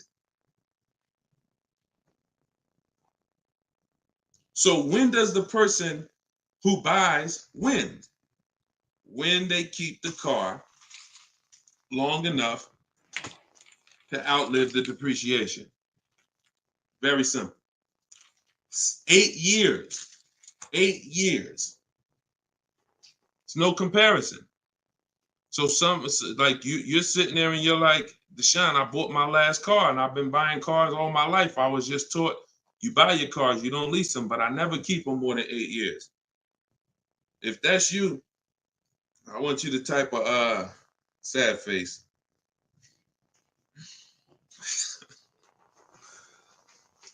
You've lost a lot of money. So what would you rather? Would you rather never hear about this, really go all your life listening to bad advice?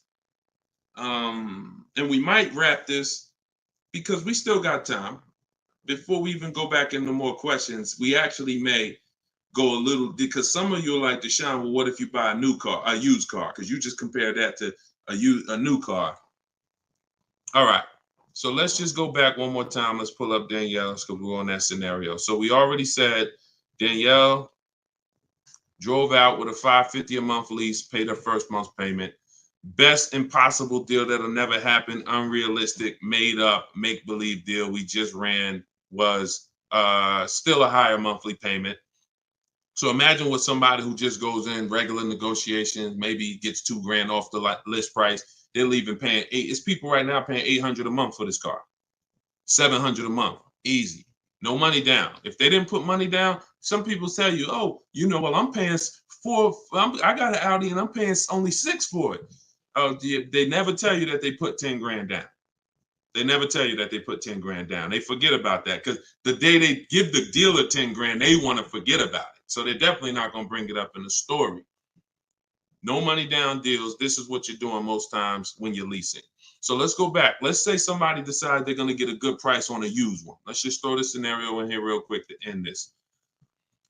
Instead of a $44,000 brand new one, they find one for like 28.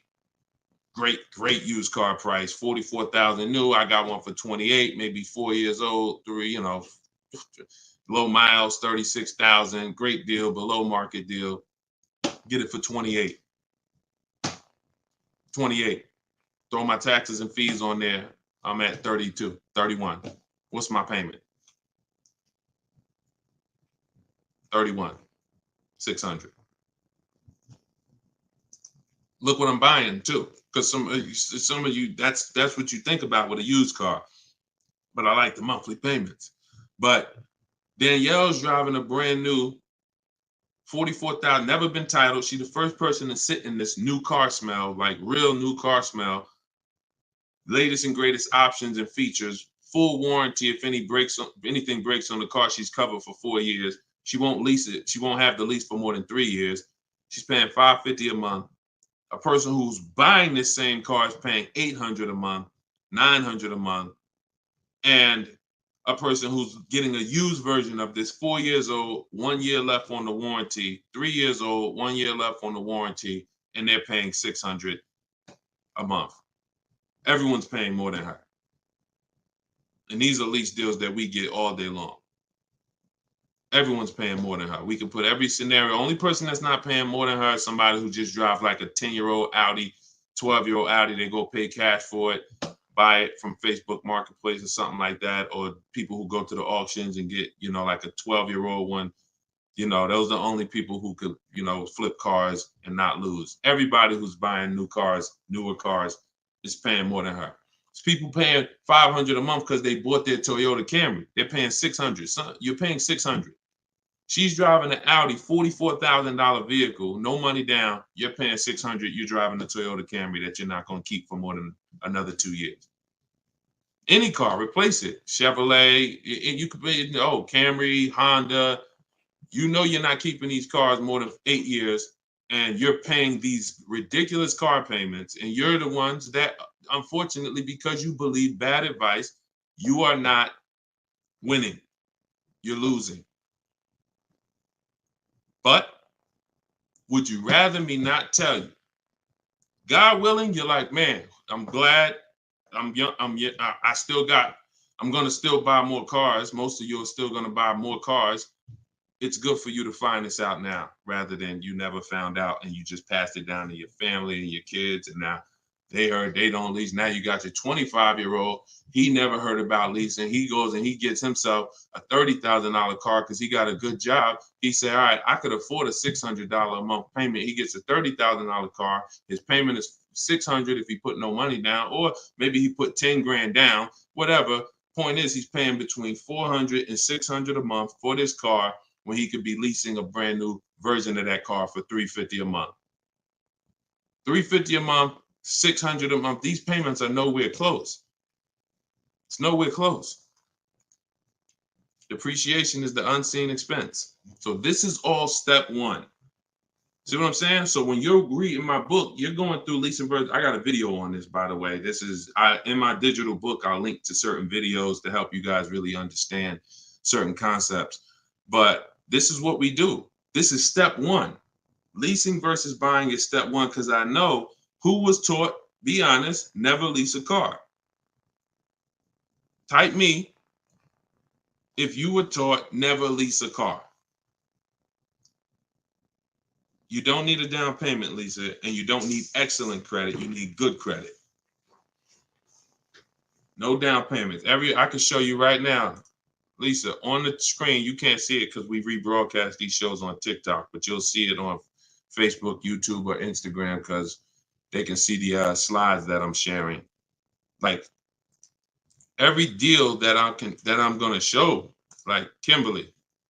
Look, she got a $91,000 Maserati, $944 a month, 39-month lease. $944 a month, $91,000 Maserati. She got bids. Use what I'm teaching you in my book. She got bids. 7 competitive quotes ranging from 1% to 1.8%. That's a crazy, but she saved 20 grand on a brand new Maserati. No money down, lease. Bonita, this was in the middle of the pandemic. When people were, the Kia Telluride was one of, if not the most popular SUV all through the pandemic. People were paying $800 a month, $900 a month, $1,000 a month for these Kia Tellurides. She leased one in December 2022, and she got it for $600 a month, and she gave him $600. That's all she gave him. So, ask questions. It's better to ask questions about things that you may not understand versus making statements. Because when you make statements, sometimes it can mean you're not in a full posture of learning. But I do get that you're dropping. Many of you are this is a game changer for you. This is a game changer. This is a money changer for you. I mean, my goodness, my brother who I met recently over the last year, he's a neighbor of mine, and he's become a close friend. And he had a Kia Telluride, black one, just like her. Totaled it. His wife was in an accident maybe about a month ago and totaled it. And he called me and he said he had saw the 8-year rule. And he said, I'm not keeping these cars 8 years. I'm going to lease this one. He leased a Kia Telluride, and his best offer on the same vehicle he owned was under $500 a month, no money down. It was like $479, $489. He was just paying. Remember, this was a $45,000 Kia Telluride he had. His payment on that car was probably $800-900 a month. So that's his wife totaling that car ended up being a blessing. Got him out of that car. He got the lease. He got the same car, brand new one, and he's paying $300 a month less because he has correct deal structure now. This is so important. That's why I call this the most important question in my book. And this is step one in my process, is you ask yourself the most important question. So I'm going to put the banner back up for you guys on Facebook and YouTube. You can actually go to deshonsbook.com. Dolan pinned a comment in the Instagram section, in the Instagram comments. Also in the Facebook and YouTube comments, we've pinned Deshon's book. You can get your copy for 75% off. It's a digital book, so it goes to your email. Make sure you check your spam and your junk folder, but it goes there. You can get it in 3-4 minutes, and you won't pay the normal $97 if you get there before the 30-minute timer goes down. Once the time expires, the price is $97, which is the normal price, and it's worth more than that. It's worth thousands. I wouldn't price it at $97 if it wasn't worth thousands and thousands of dollars. So, but you can get it for 75% off that. You can get it for $24. if you get to my TikTok bio, my Instagram bio before the timer expires. But that's leasing versus buying. That's a quick comparison of leasing versus buying and how there's no way to get a great deal if you buy when you should have leased. No way. So some of you are going to be like, oh, well, I want to transition because I want to get out of my car that I'm financing and move to a lease. You should do that as soon as it makes financial sense. And that means sometimes you have too much negative equity. You can't move right now. So you may have to wait a year or 2 years before you can actually move over. I like that question M asked on YouTube just now. Do you value owning cars without payments? Can you throw that one up, M? Can you throw that one up, Dolan? Who was taught always pay cash for cars? Who was taught, type a $sign if you've heard or you were taught that you should always pay cash for cars. Now, I'm going to tell you, in a market like now, it's great to, all right, I see RJ Velez. Now, there's value in paying cash, and I'm going to tell you where it is, and you got to just, there's no one size fits all. See, the problem, what's been hurting you guys is because you've listened to one size fits all car buying advice. So usually whoever is giving you the advice, they're telling you to buy cars the way they buy cars. Tap the screen on TikTok if this is making sense to y'all. If y'all are following this, keep tapping the screen, running the lights up. Let me know that you're following what we're talking about. So here's what's important. If you're listening to someone who tells you pay cash for cars, buy used cars, that's because they do that. Now, if it makes sense for them, then that's great. But we need to look at paying cash. When does it make financial sense? When does it not? It's based on a couple things. First of all, what are you doing with your money? Because some people say, I don't like car payments. Type me if you don't like car payments. Who said, type that, Deshone, I want to pay cash because I don't like car payments. Can we type that? Can we dialogue on this? Car payments. Anybody? Okay. May not be that many of you right now. There are people who say this, but you don't realize that car payments, when you pay cash, all you're doing is saving up a lot of car payments.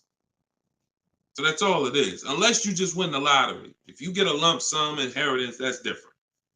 But if you have saved up $15,000, $20,000, $18,000, and you want to pay cash $25,000, then all you did was save up a lot of car payments, okay? Or save what could have been car payments. You can put them in a savings account and just have the car payment come out. So you can literally say, all right, I'm going to put this cash, $25,000 in a savings account, and that's where my car payment is going to come out of, so I don't spend that. If it makes more sense for me to pay cash, then I'll take the cash. And when it usually makes sense is when the rates are very high. If you can't get a rate that makes really, really, good financial sense, and I mean like we get bids for our rates. We make banks bid, we make credit unions bid, we get multiple offers in what I call the bank bidding war. You get this when you get my book too. This is actually a section I wrote. It's like, maybe it's 3 steps to it of how to get the bank bidding war. But once you get those bids, if you can't get a good rate, then it really doesn't make sense for you to pay cash. I mean, it doesn't make sense for you to borrow the money when you can pay cash for it. But there's an exception to this. What people are doing with their money is relative. So let's just say somebody is investing their money and they can get 10% on their money or 12%. Some of you are in real estate. Some of you are in good investments and businesses, investing into small, things that you can get 15, 20% returns on your money. It doesn't make financial sense. If you could get that type of return on your money, why would you want to put it into a car that's going to get you not just a low return? What's the return on a car, y'all? When you pay cash, you pay $25,000 into a car. What is the return on that? On the cash, what's the cash on cash return? Because I don't want to talk about this much because everyone's not paying cash. It's a small number of you who will, but I want you to be able to know when this is a financial conversation that if you're paying cash, you should understand this. If you got $20,000, $30,000, $40,000 saved up, you're thinking about paying cash for a car, this should be an easy conversation for you to follow. Okay. All right. Actually, everybody said the return is 0. I haven't seen anyone who's correct yet because it's not. The return would be 0 if you put the 25 in and then 5 years later you came back and got your 25 out. That's a 0 return. If you put 25 into an asset and then you come back in 5 years and you should give me my 25 and they say, well, it's 5 years later, this asset is now only worth 12. What's the return on that? What's up, Big Spoon? What's the return? Not 0. It's negative. It's negative. So you wouldn't take money out of investments that are getting you 10%, 12% or more to put into something where that cash is going to be a negative return on your cash. So that's one thing to consider based on who you are. Another thing is to consider if your money's not invested, you're not doing anything with your money, then just keep the debt down. Keep the debt down. Another thing we do is we see if there's any special rates on the car we're buying, because when rates are high, traditionally, you're not getting a low rate from a bank or credit union. Rates are 6, 7, 8% on average. You're not going to see 3%. But sometimes you'll see 3% as a special rate. That's car specific. So if I'm shopping for a Mazda CX-5, I'm going to check to see, do they have any special rates this month on the car I'm shopping for? It might be 2.9, 1.9, 0% sometimes. And these are instances where it doesn't make financial sense to pay cash. If I can get this type of rate, use the bank's money for a very low percentage, and then turn around and use my money and keep my money invested or keep my cash. Maybe you just want to have your cash. Once it's in the car, you can't get it.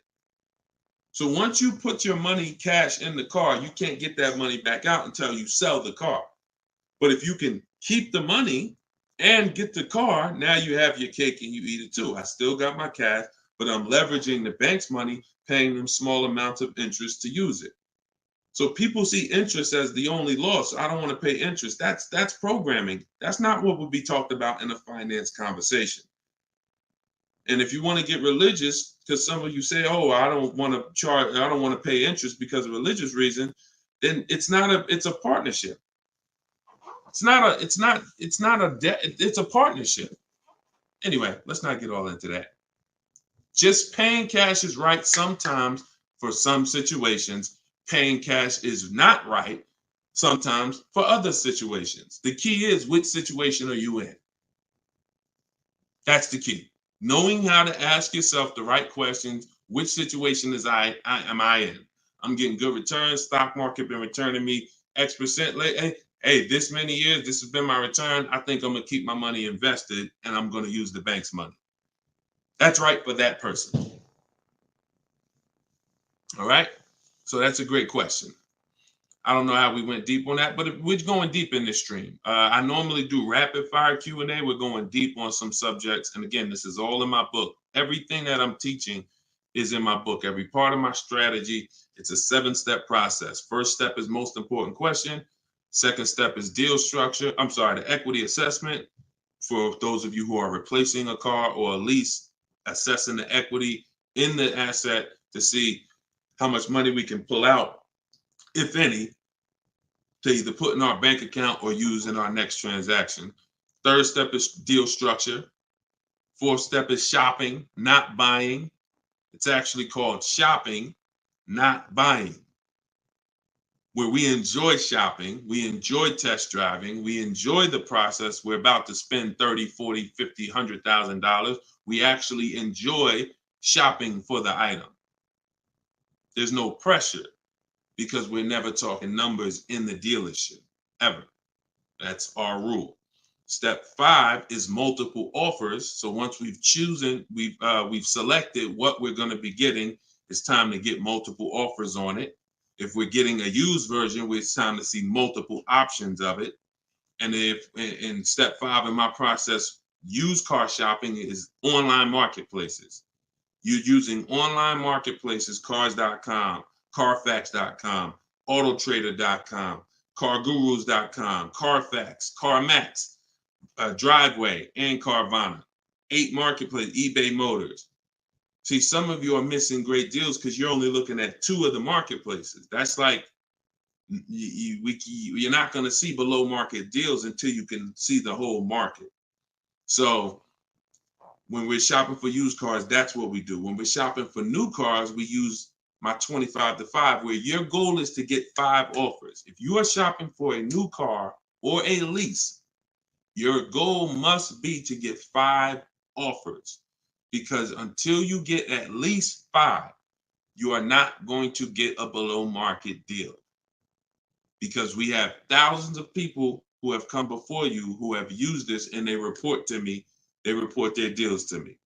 So when I can tell you the deals we see, we have to get at least 5 offers, because 4 are overpriced.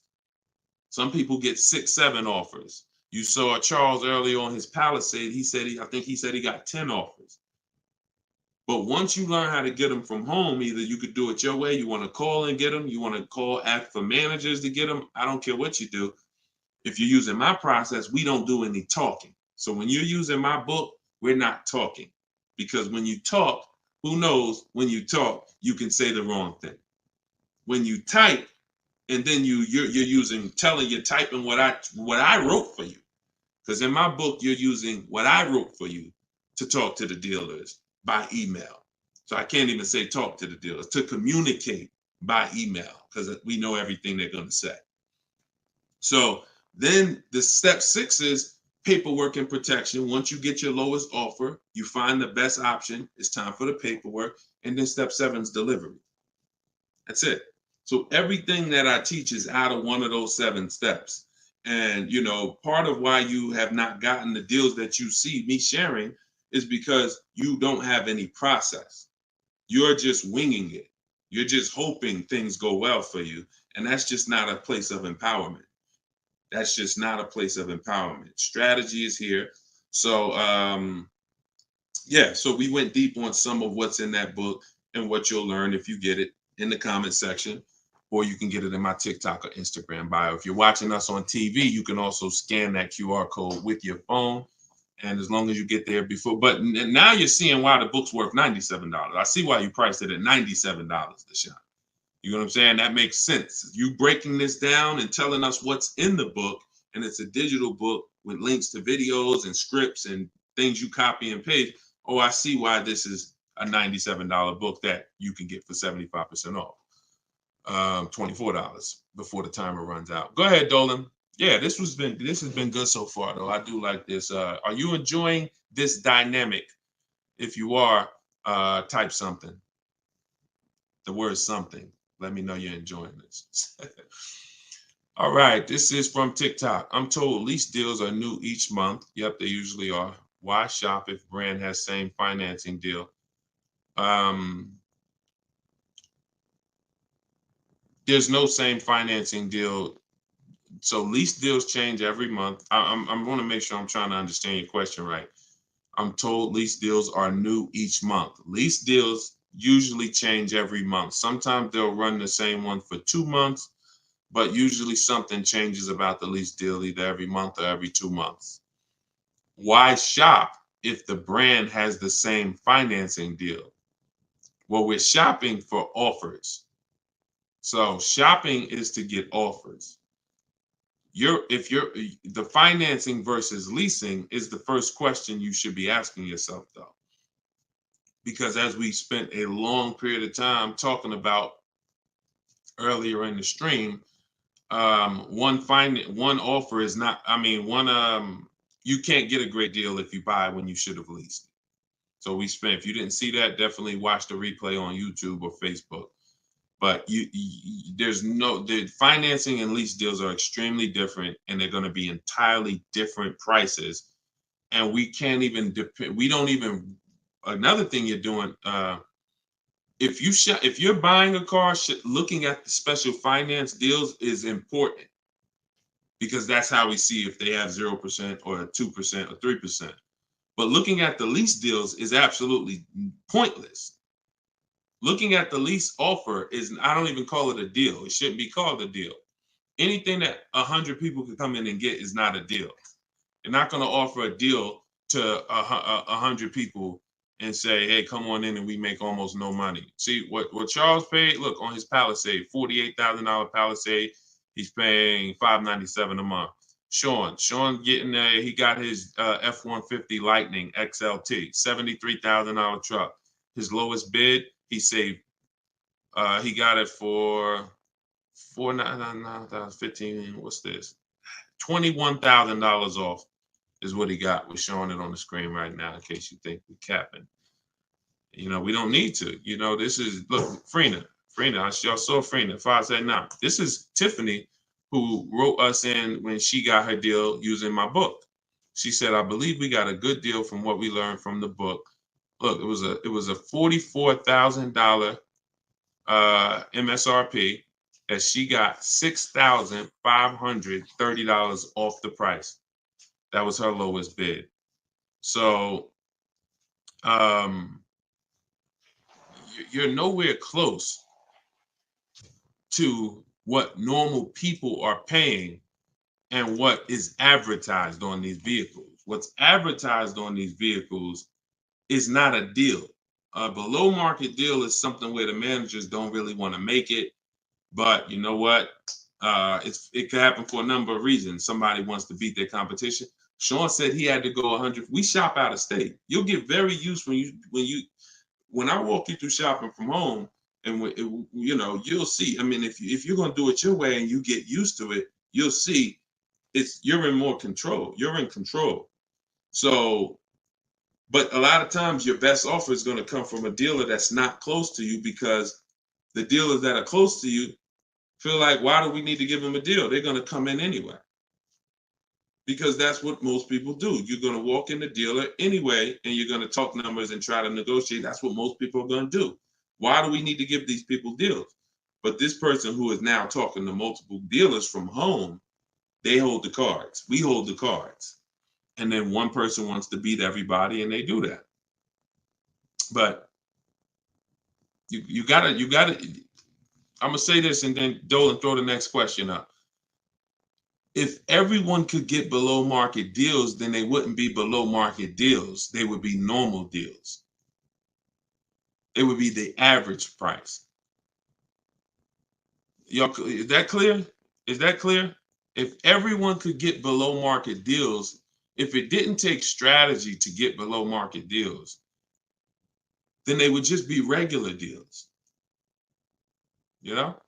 All right, this is Rhino from YouTube. What is a good range of credit score to go for a lease? Great question. Anytime you guys hear a question you like, just start tapping the screen, please. Appreciate y'all continuing to run the likes up on TikTok. What is a good range of credit score for a lease? So what I teach is the parameters. It's more about profile versus just score. The score is one step of your profile. It's one portion of your profile, score. But you also have income. You have something I call comparable credit. I don't call it that. The bureaus call comp credit, which is you've had a car loan before. So you could have a lower than fair credit. You want to be in at least fair. If you're in the fives, I wouldn't go a lease route. I would go a different route, which I have in my book. You get a smart car, set yourself up for a lease. Not the smart car that y'all thinking of, those little ones. It stands for saving money at the right time. We get the smallest car we could get a loan on, pay the payments for 2 years, then we flip into a lease. Because again, payment history weighs very big.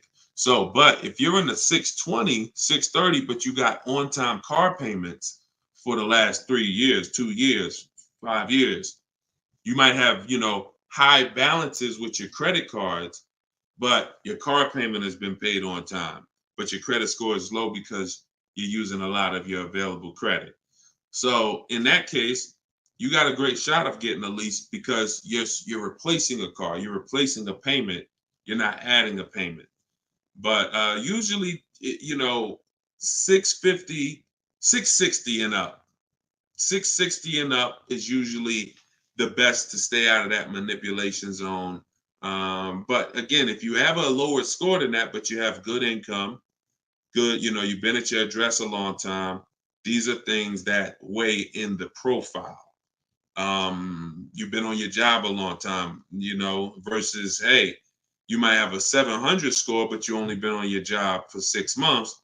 That could affect you. So it's not just score, it's profile. But most leases are easier to qualify for than you guys would believe. I got my first lease and I had a 6-something credit score. Now I did have to pay, I remember $25 more because of my credit score. I didn't get approved at the first tier. I went up $25 or something like that. But I was still paying $256 a month for a brand new Pontiac G6. It's a $20,000 car. So I had friends that were paying $500 a month for Toyota Corollas, $20,000 cars. $23,000 brand new Toyota Corolla. They're paying $500. They're paying, and I'm paying $256. These things make a difference in households. Thank you for answering, brother. Just purchased your book too on your website. Enjoy it, brother. Now, I don't even say enjoy it. I use it. Use it. And there's 2 ways to use it. I don't recommend going through the book and then shopping. I recommend you don't, the book is written in a way where I ask you, it's like if you called me and said, hey, D, what's my first step? Here, do this, and then call me back. You wouldn't call me and be like, Deshone, give me all the steps. I wouldn't give you all the steps because you would forget them. I would tell you, all right, how many years we keep in the car? 4. Okay, we leasing. How many years we keep in the car? 10. All right, we purchasing. Then we're gonna move to the next question. We need to do our equity assessment. Go on these websites, call your bank, get your payoff, do these steps, call me back. Okay, boom, I did that. All right. So once you put those things in an order, you'll see that you threw me off, Dolan, throwing that question up. But yeah, Rhino should. Oh yeah. Anyway, what I was saying is use it. So you could go through the book. I would recommend you go through it, do 1 step, check it off before you move to the next step, so that by the time you get to step 7, I'm congratulating you saying, let's get ready for delivery. Not, oh, I'm at step 7. I read the whole congratulations. Oh, that was so nice. That nice message you write to us when we get our cars at the end. That's nice, Deshone. You shouldn't be reading that until you got your car. You get what I'm saying? I'd rather you go through the book that way. It'll be a lot quicker, a lot more effective for you. All right, but use it. Use it. Great. All right, Dolan, throw that up for me now. Thank you, man. Appreciate you. Okay, Freon on YouTube said, what about refinancing when the rate drops? Absolutely. If I'm buying a car and I'm paying a high rate, what is considered a high rate, 7-8%, depending on the car. Now, there are times where rates are high. That's the best offer you could get. But there are times where we know rates are 3%, 4%. There's time when the rates was 2 and change from the credit unions and things of that nature. So, relative to what they've been, these rates are high. So, yes, as long as you have a great car, the goal is always to get a great car. You could change the loan, like Freon said, by refinancing. So let's say I have horrible credit, 400 score, I need a car. I'm going to make sure the car I get is absolutely a great car. I mean, it must last. This is the thing you need to be looking for. I need to make sure I'm getting a car that's going to last, because I could always fix the loan. But if you fix the loan, refinance, but you got a bad car. You got a car with 100,000 miles on it, and now you're saying you're going to keep it 8 years. You're not keeping that car 8 years in a lot of cases. It has too many miles on it. So you should be shopping for a car saying, okay, I'm planning on keeping this 18 years. I want to get myself something with 60,000 miles. Now that might mean you can't get the big SUV. But if you get the big SUV and then the car breaks down in 4 years, it defeats the purpose anyway. So you could always fix the loan. Don't get a bad car. Very, very important.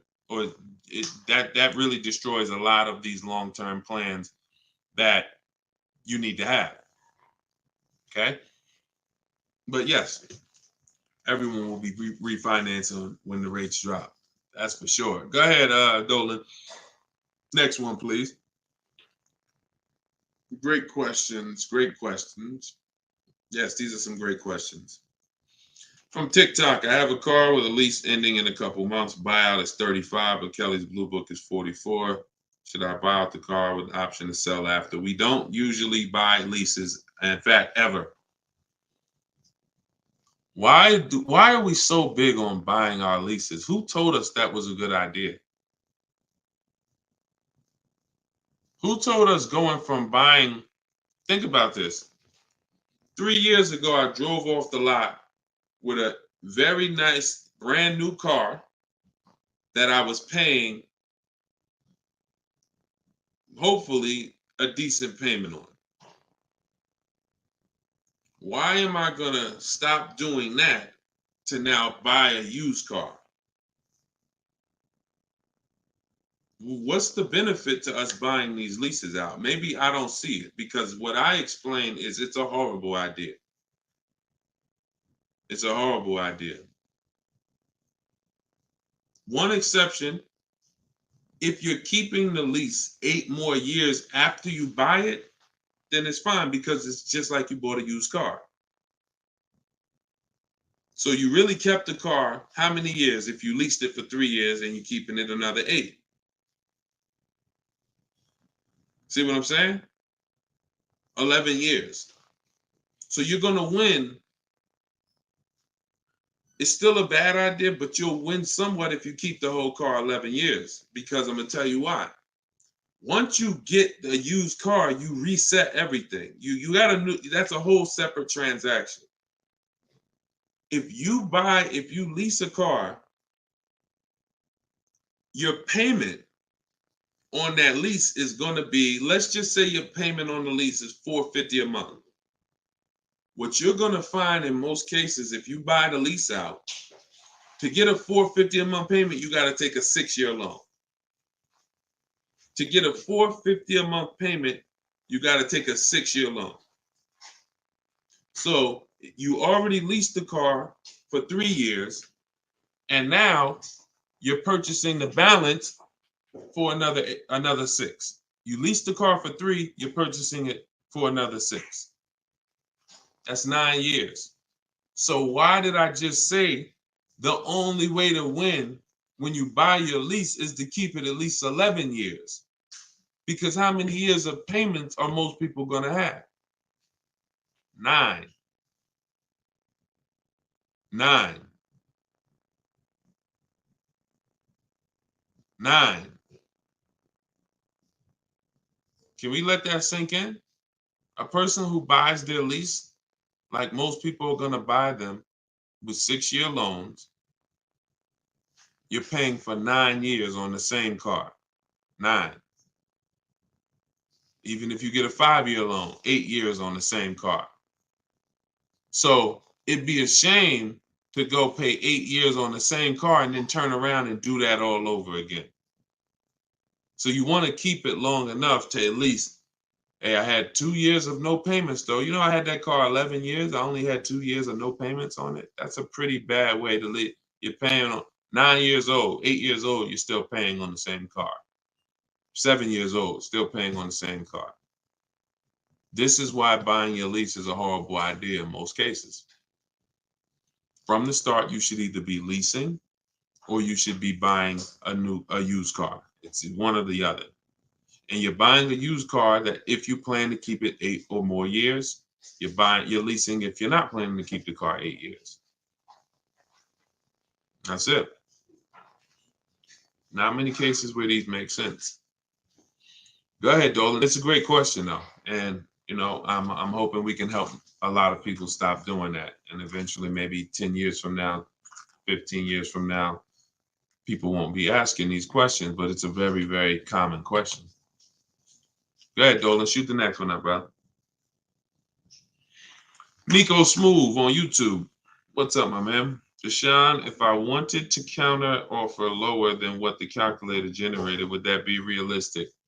Getting 1.4% would like to get around 1. If your lowest offer is 1.4, then that's the lease program. If your offers are 1.4, your offers should not be the same. That means you don't have enough offers. If all the offers are in one spot, 1.4, that means you're not getting enough. Once you get 5, 7, you'll see they should be at least $150 to $200 a month difference. That's how it should be. $400 to $600 a month. $600 to $800, $600 to $750. That's how it should be. Now, if you once your lowest offer is 1.4, but you have 1.6, 1.7, higher offers than that, then 1.4 is the best. And that's the lease program. There's nothing you can do about the lease program. All you're doing is finding the dealer that's going to agree to discount the car the largest amount. The lease program is then going to dictate what the payment's going to be. But yeah, you're on the right track. Go to a Plan B vehicle. It's surprising how different every single vehicle has a different lease program. In regards to what and just to really hammer this home, Zafrina, who we showed first at the beginning of the stream, she had a $579 a month lease on a $65,000 truck. She was shopping for a Jeep Grand Cherokee Limited because that's what they had and they were replacing the lease. So she gets a 1.1 and change. It was like under 1.2, like 1.19 or something like that. That was her best offer on a Jeep Grand Cherokee Limited. That's a great lease. That's a great deal. $600. That's a great lease deal. Probably a $450 payment on a $40,000. Great lease deal. But she said this guy is saying that he thinks he might be able to do better on a hybrid Jeep Grand Cherokee Limited. He said he could probably get me below the 1%. I said, okay, you need to get 5 more offers at least. Because what if he's saying he could do better on that version, that means that version has a better lease program, which means you need to get your 5 offers again. She called me 48 hours later. Well, she posted in our group saying that she had gotten that $579 a month, which was a 0.88% lease. So that's not only is every vehicle have a different lease program, every trim level has a different lease program. Almost trim levels can have different lease programs attached to them. In many cases, they do. All right, great question though. You could also wait it out, Nico, if you have a little more time and see what the programs are next month. Go ahead, Dolan. You can shoot the next one up. Can you lease a car if you have a bankruptcy? Sure, but you need to rebuild your credit. You need to get your, if you start in blank, I know people that have had a bankruptcy, got a discharge, and they are at a 700 score in like a year. So I will be following Shonda Martin. I recommend her to everybody. She has great strategies on credit. She does a lot of live streams like me, and she has great strategies. So I think she's on every platform. Yeah, she's on every platform that we're on. So Shonda Martin. But yeah, get yourself up to like a 680, which is not hard to do because you're starting fresh.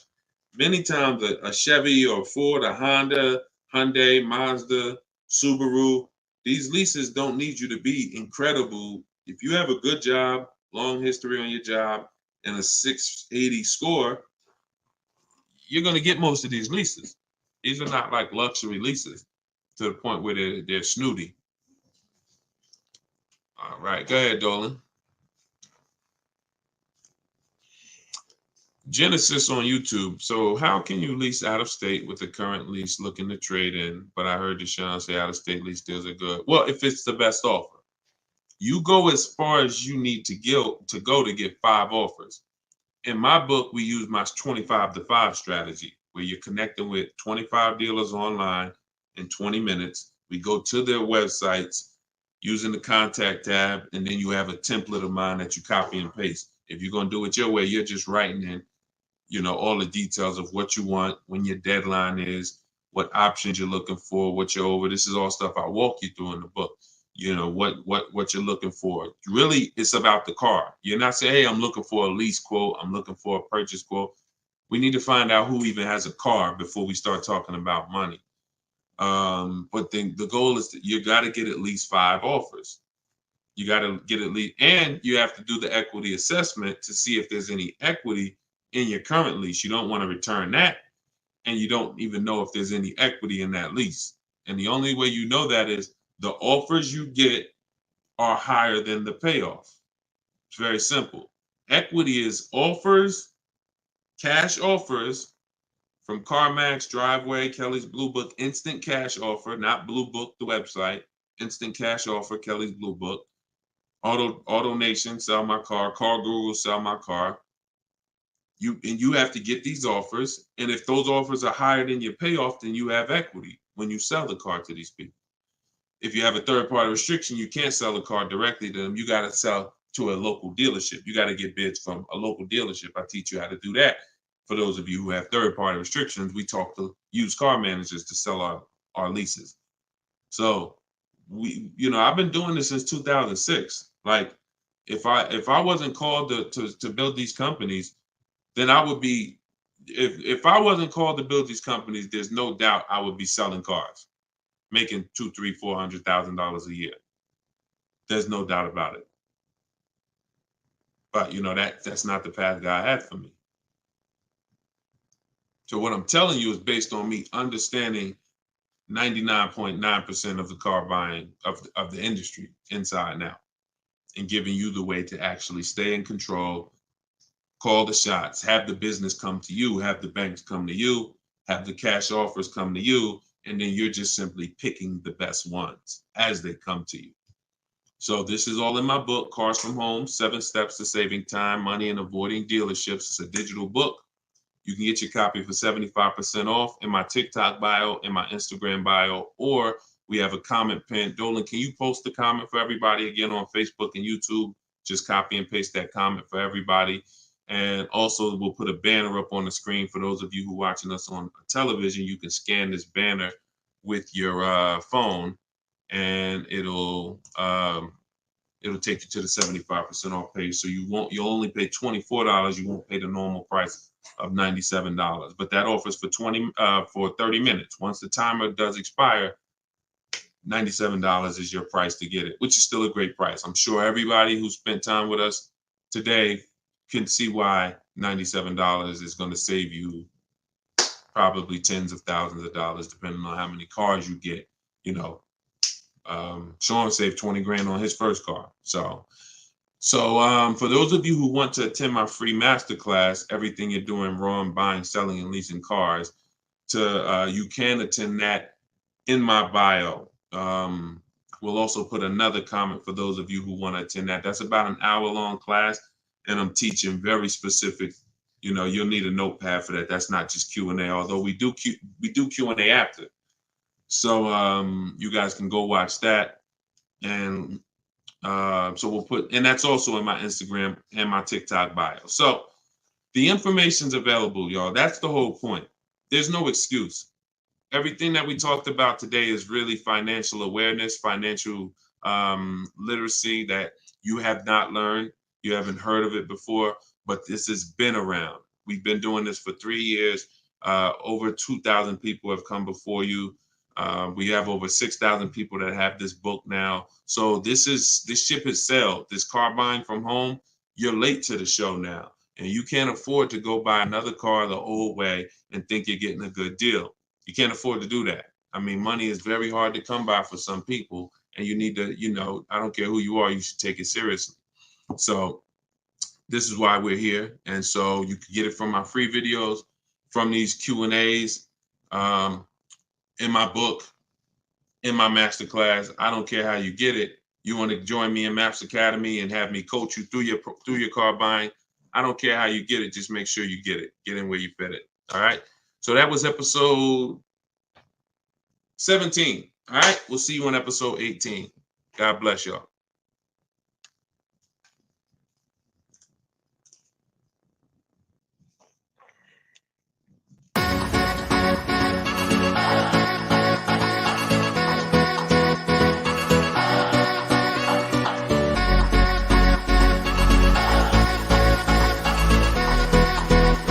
The worst possible thing you could say when you walk into a car dealership. I spent 5 years with Mercedes-Benz, 5 with General Motors, and the worst thing a person could say when they walk in is, if you could just get me to this payment, we got a deal. So your loan's probably still like 19, which means you got to pay to get out. You're upside down. It's called negative equity.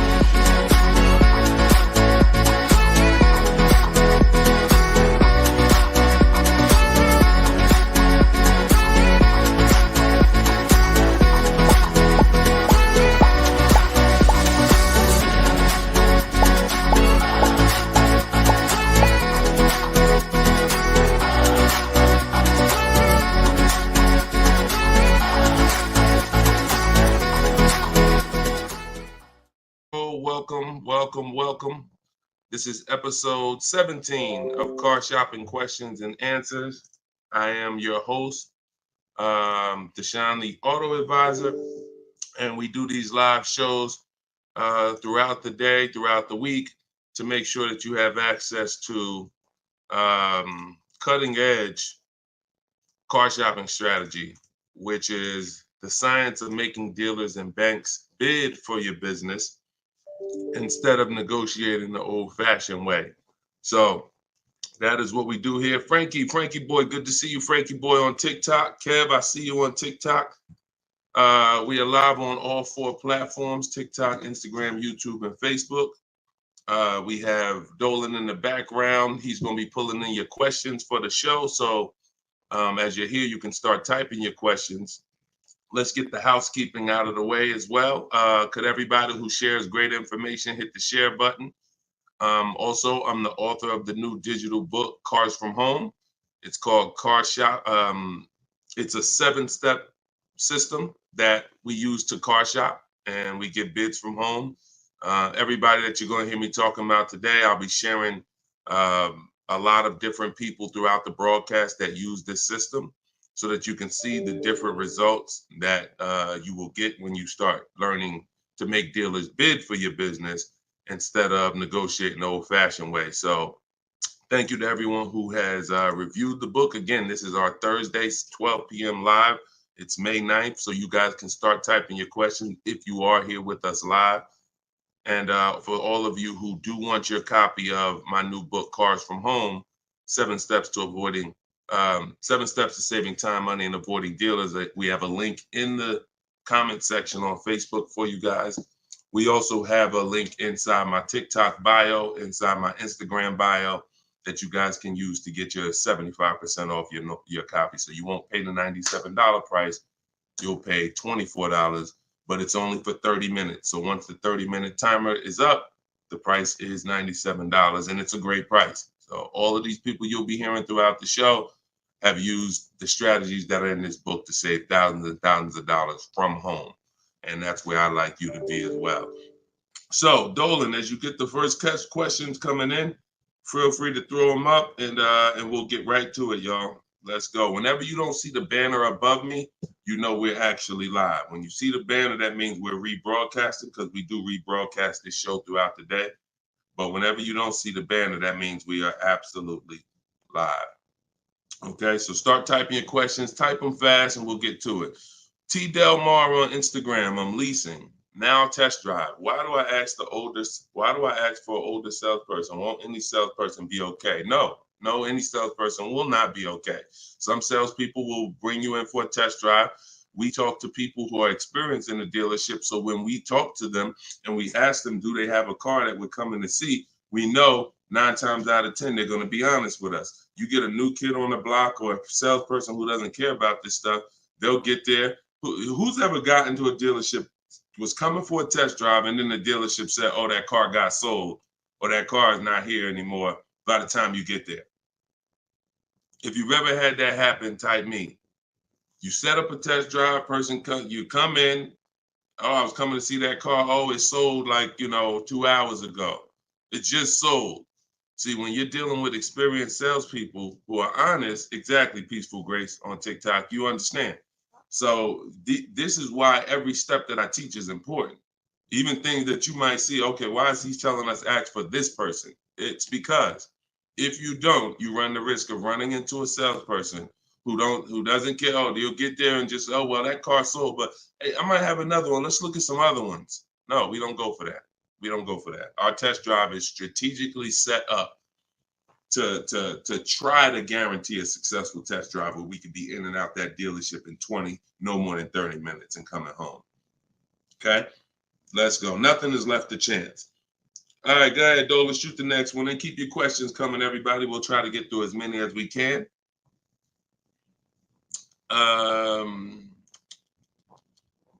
I see you got all right, we got one that just came in on TikTok. We'll give everybody a chance to come on in and start typing your questions. Try to type them all in one question, kind of one long question versus, continuations and continuations. Shaderick Will on TikTok. How do I get out of a finance contract without it being on my credit as a repo? How do I get out of a finance contract without it being on my credit as a repo? Well, let's talk about how not to do it. If they take the car back because you didn't pay them, that's a repo. So if they take the car back because you didn't pay them, that's a repo. So if you do that, that's a repo. So let's talk about how not to do that. You could sell the car. The only way to get out of a car without it being a repo is to sell the car. So you need to find out what your equity position is in the car. You need to call the bank, ask them how much you owe. That's called a payoff. Get your payoff amount, how much you owe, and then you're going to get offers. You're going to do what we call an equity assessment, where you go into the 6 online car buyers and you get you get these bids. CarMax, Driveway, Carvana, Kelly's Blue Book Instant Cash Offer, AutoNation Cash Offer, and Car Guru's Sell My Car Cash Offer. Those are 6 different cash offers that you're going to get, and whichever one's the highest, that's the one you would take. What's up, Dave DFW? I see you. What's up, Yono? That's how you get out of the car. The only way you're going to get out of a car you want to replace people is to sell your way out of it. Because we don't trade. In most cases, we do not trade because you don't get all the money. When do you get all the money trading anything? You know what I'm saying? Who can tell me an item that when you trade it, you get the most money possible for it? I'll wait. Anybody? What's up, Bobby I Modern? What's up, Bell? See what I'm saying? So we understand. You're not going to get all the money of anything trading it. You sell it. That's the way. And most times, you guys are taking $2,000 to $3,000 to $4,000 less for your vehicles, trading them. You're losing. See, again, you can't take the monthly payment seriously, but not take the price of the car you're buying seriously. Not take the shopping for your interest rate seriously. Not take the selling of your old car seriously. Because you may be more focused on saving $1,000 off the price of the car you're buying, but you're not putting that same energy into how you shop for your loan. You're giving the bank $2,000 or $3,000 more because you're paying higher interest. Or you're not doing this bidding process. You're trading in your cars. and you're paying $1,000, you're getting $1,000 to probably $4,000 less than what you would get selling these cars to online car buyers.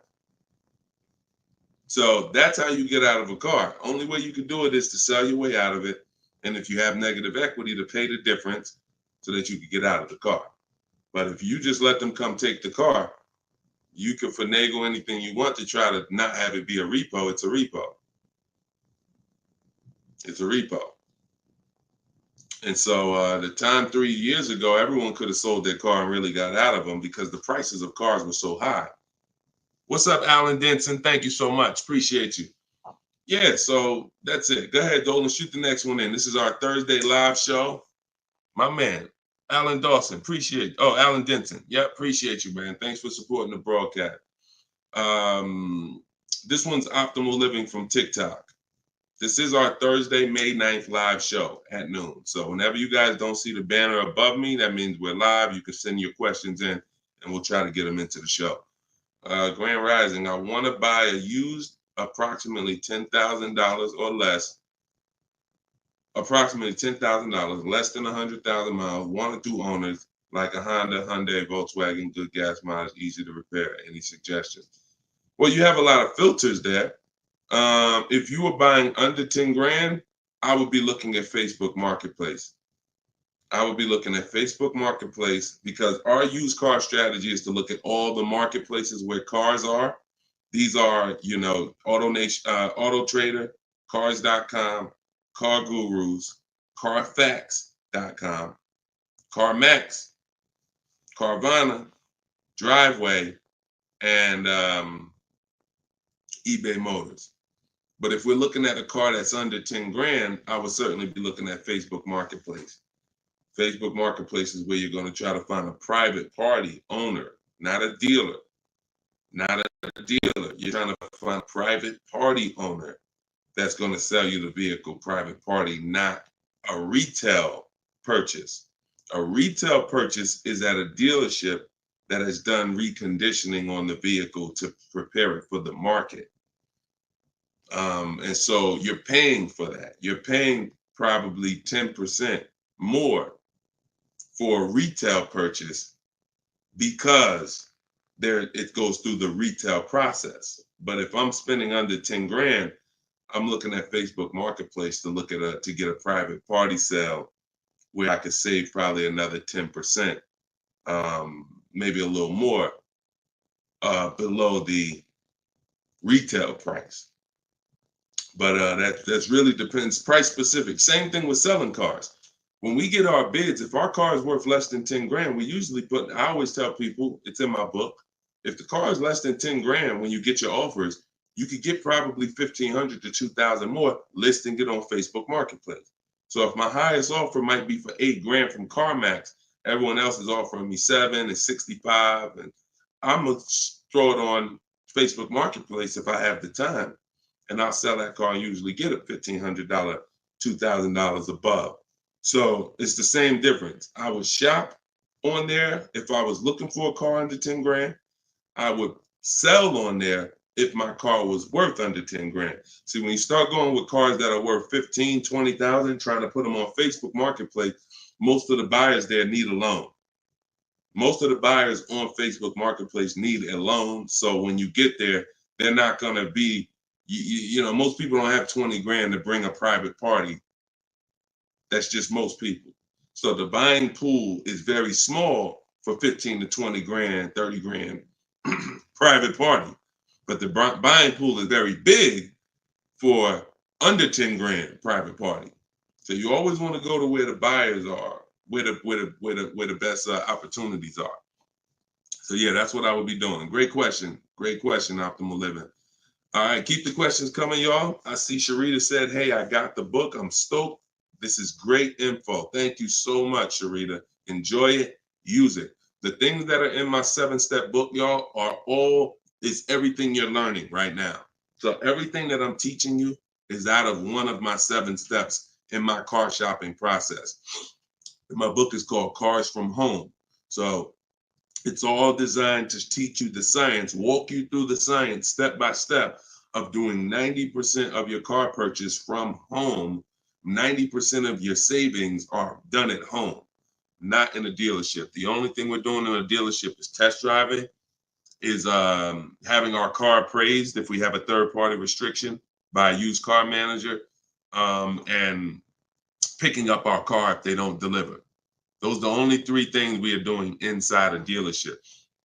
All the negotiating, the price saving, the shopping the market, the research, the working with the bank, that's all done at home. And some people, some of you are going to do 100% of your purchase from home. If it's a new car or a lease, some of you could do 100% of it, because if the dealer delivers, literally you never went into the dealership except for the test drive, and then we get our bids and we accept the best offer. This is somebody who just got a bid. You can see the dates not too long ago. I contacted 25 dealers. Some of you know my system is used to, we connect with 25 dealers, with our goal being to get 5 offers. Because what percentage of offers is overpriced? Let's see if anybody on here knows. If anybody's been spending time with us, this might be a lot of your first time with us on the stream, but what percentage of dealers is overpriced? Let's see who knows. And this is why you must get at least 5 offers. At least 5 offers, because what percentage of dealers are overpriced, everybody? Let's see. All right, we may got a lot of new people on here. Maybe nobody knows. No, not 100%, Twan. Not 100%. Thank you, T. Delmar. 80%. Exactly. 80%. T. Delmar Instagram got it. 80% of dealers are overpriced. Now, this is not my opinion. I'm telling you guys. I've been working with people all around this country. I opened up my car buying school, Maps Academy, 2021. We have probably over 6,000 people now that have our book. So people report deals to me. I have hundreds of people who over the years report their deals to me. And that's what we see. We see 80% of the quotes we get are higher than the best quote.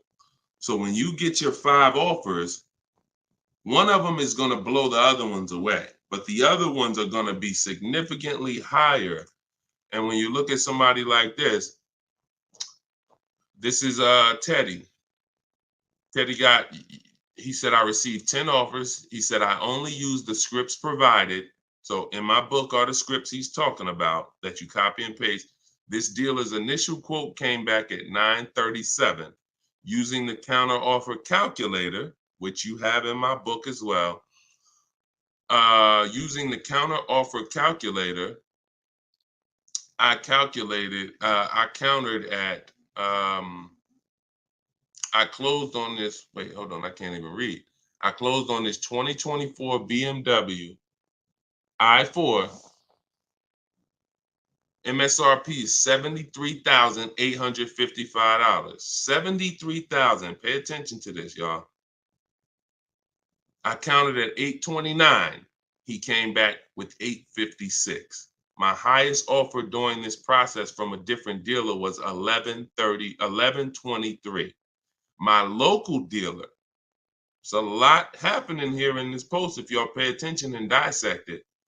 My local dealer came in at 986 and even told me in an email that he didn't think I'd find a better deal out there. I didn't speak to one salesman on the phone until after the credit was ran and the deal was secured.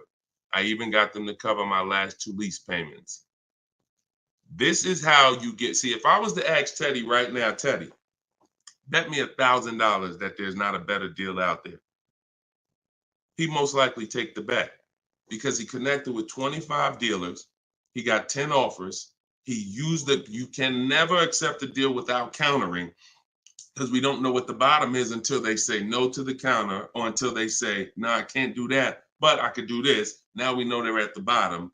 So all of this stuff can't happen. You're not going to have price assurance, which means you guarantee you paid the lowest price, and you're not going to be able to get these numbers until you sit at home and start getting the offers at home. It is impossible to get these types of numbers, this type of confidence, this type of assurance walking into one dealer. Even if you got a good price, there's no way you even know it's a good price. until you have enough offers to know this one right here is the best offer. He might have thought his local dealer was making him the best offer at 890. What did he say? His local dealer came back 986, because remember he has other offers that are 1100. But if he accepts that offer, he's never pulling away in this BMW for $856 a month, a $73,000 vehicle. Now, again, I'm gonna ask y'all before we pull up the next question, and we are live right now. It's Thursday, it's May 9th, and this is our 12 p.m. show. Once again, I'm gonna ask y'all a question. When you look at what he's paying, some of you have seen every $5,000 on the price of a car is how much a month? Every $5,000, because this is a $73,000 car. Now I'm going to talk to some of you who don't understand leasing, some of you who are taught you always buy your cars no matter what, and I'm going to show you what this car would have cost him monthly, if he didn't know that leasing was better for him because he doesn't keep his car 8 years. Thank you, Gerard Young. Every $5,000, Gerard just answered. Emo also answered it on YouTube. The question was, every $5,000 on the price of a car is how much per month? Approximately $100 a month. So when you look at a $20,000 car, automatically you should think $400 a month. You're looking at a $40,000 car, that's $800 a month. You're looking at a $50,000 car, that's $1,000 a month. 5 years on a 5-year loan. You're looking at a $70,000 car, y'all. That's $1,400 a month. $1,400 a month. His car is $73,000. Not to mention, there's people right now that are driving this same exact car Teddy got, same exact BMW, $73,000. They're paying $1,400 a month. He's paying $856. Are y'all getting this? Are y'all getting this? So my book is in my TikTok bio. Click the link there. You can get it for 75% off. You won't pay the normal $97. Go ahead, Dolan, shoot the next question up. Instagram, you guys can go to my Instagram bio and get your copy for 75% off. And it is a step-by-step formula for how to get these deals. That's everything I talk about on these shows. Go ahead, Dolan. Shoot the next one up. Leo, I've been selling cars for 20 years. This young man is speaking the truth. Man, I appreciate it. See, and this is what the 20% of dealers do. The 20% of dealers have no problem, admitting the systems that we teach are better. Because we're not trained as car salespeople. Sometimes you think car salespeople are really trained. The only thing we're really trained on is negotiating and how to get you to say yes. We're not trained in finance, not trained to teach you about leasing. We're not trained to teach you about negative equity, depreciation, all this stuff that we should be trained on, because you're buying a depreciating asset. We should be telling you, listen, based on our financial training, if you're not keeping your car 8 years, your best option is going to be to lease. Because when you buy your car is going to go down in value so much over the 5 to 8 years you have it. If you turn around and replace it, you're going to lose all that money. Your car is going down in value way too much over 5 to 8 years for you to turn around and replace the car right after that. You need to keep it after that. That's when you keep it. 8 years of that's when you keep it, because now you're like, man, I put all this money in this car. Yes, it may not be worth what I bought it for, which was $40,000 8 years ago. It might only be worth $10,000 today, but I'm gonna keep it now because 3 years from now, it's gonna still be worth probably $8,000.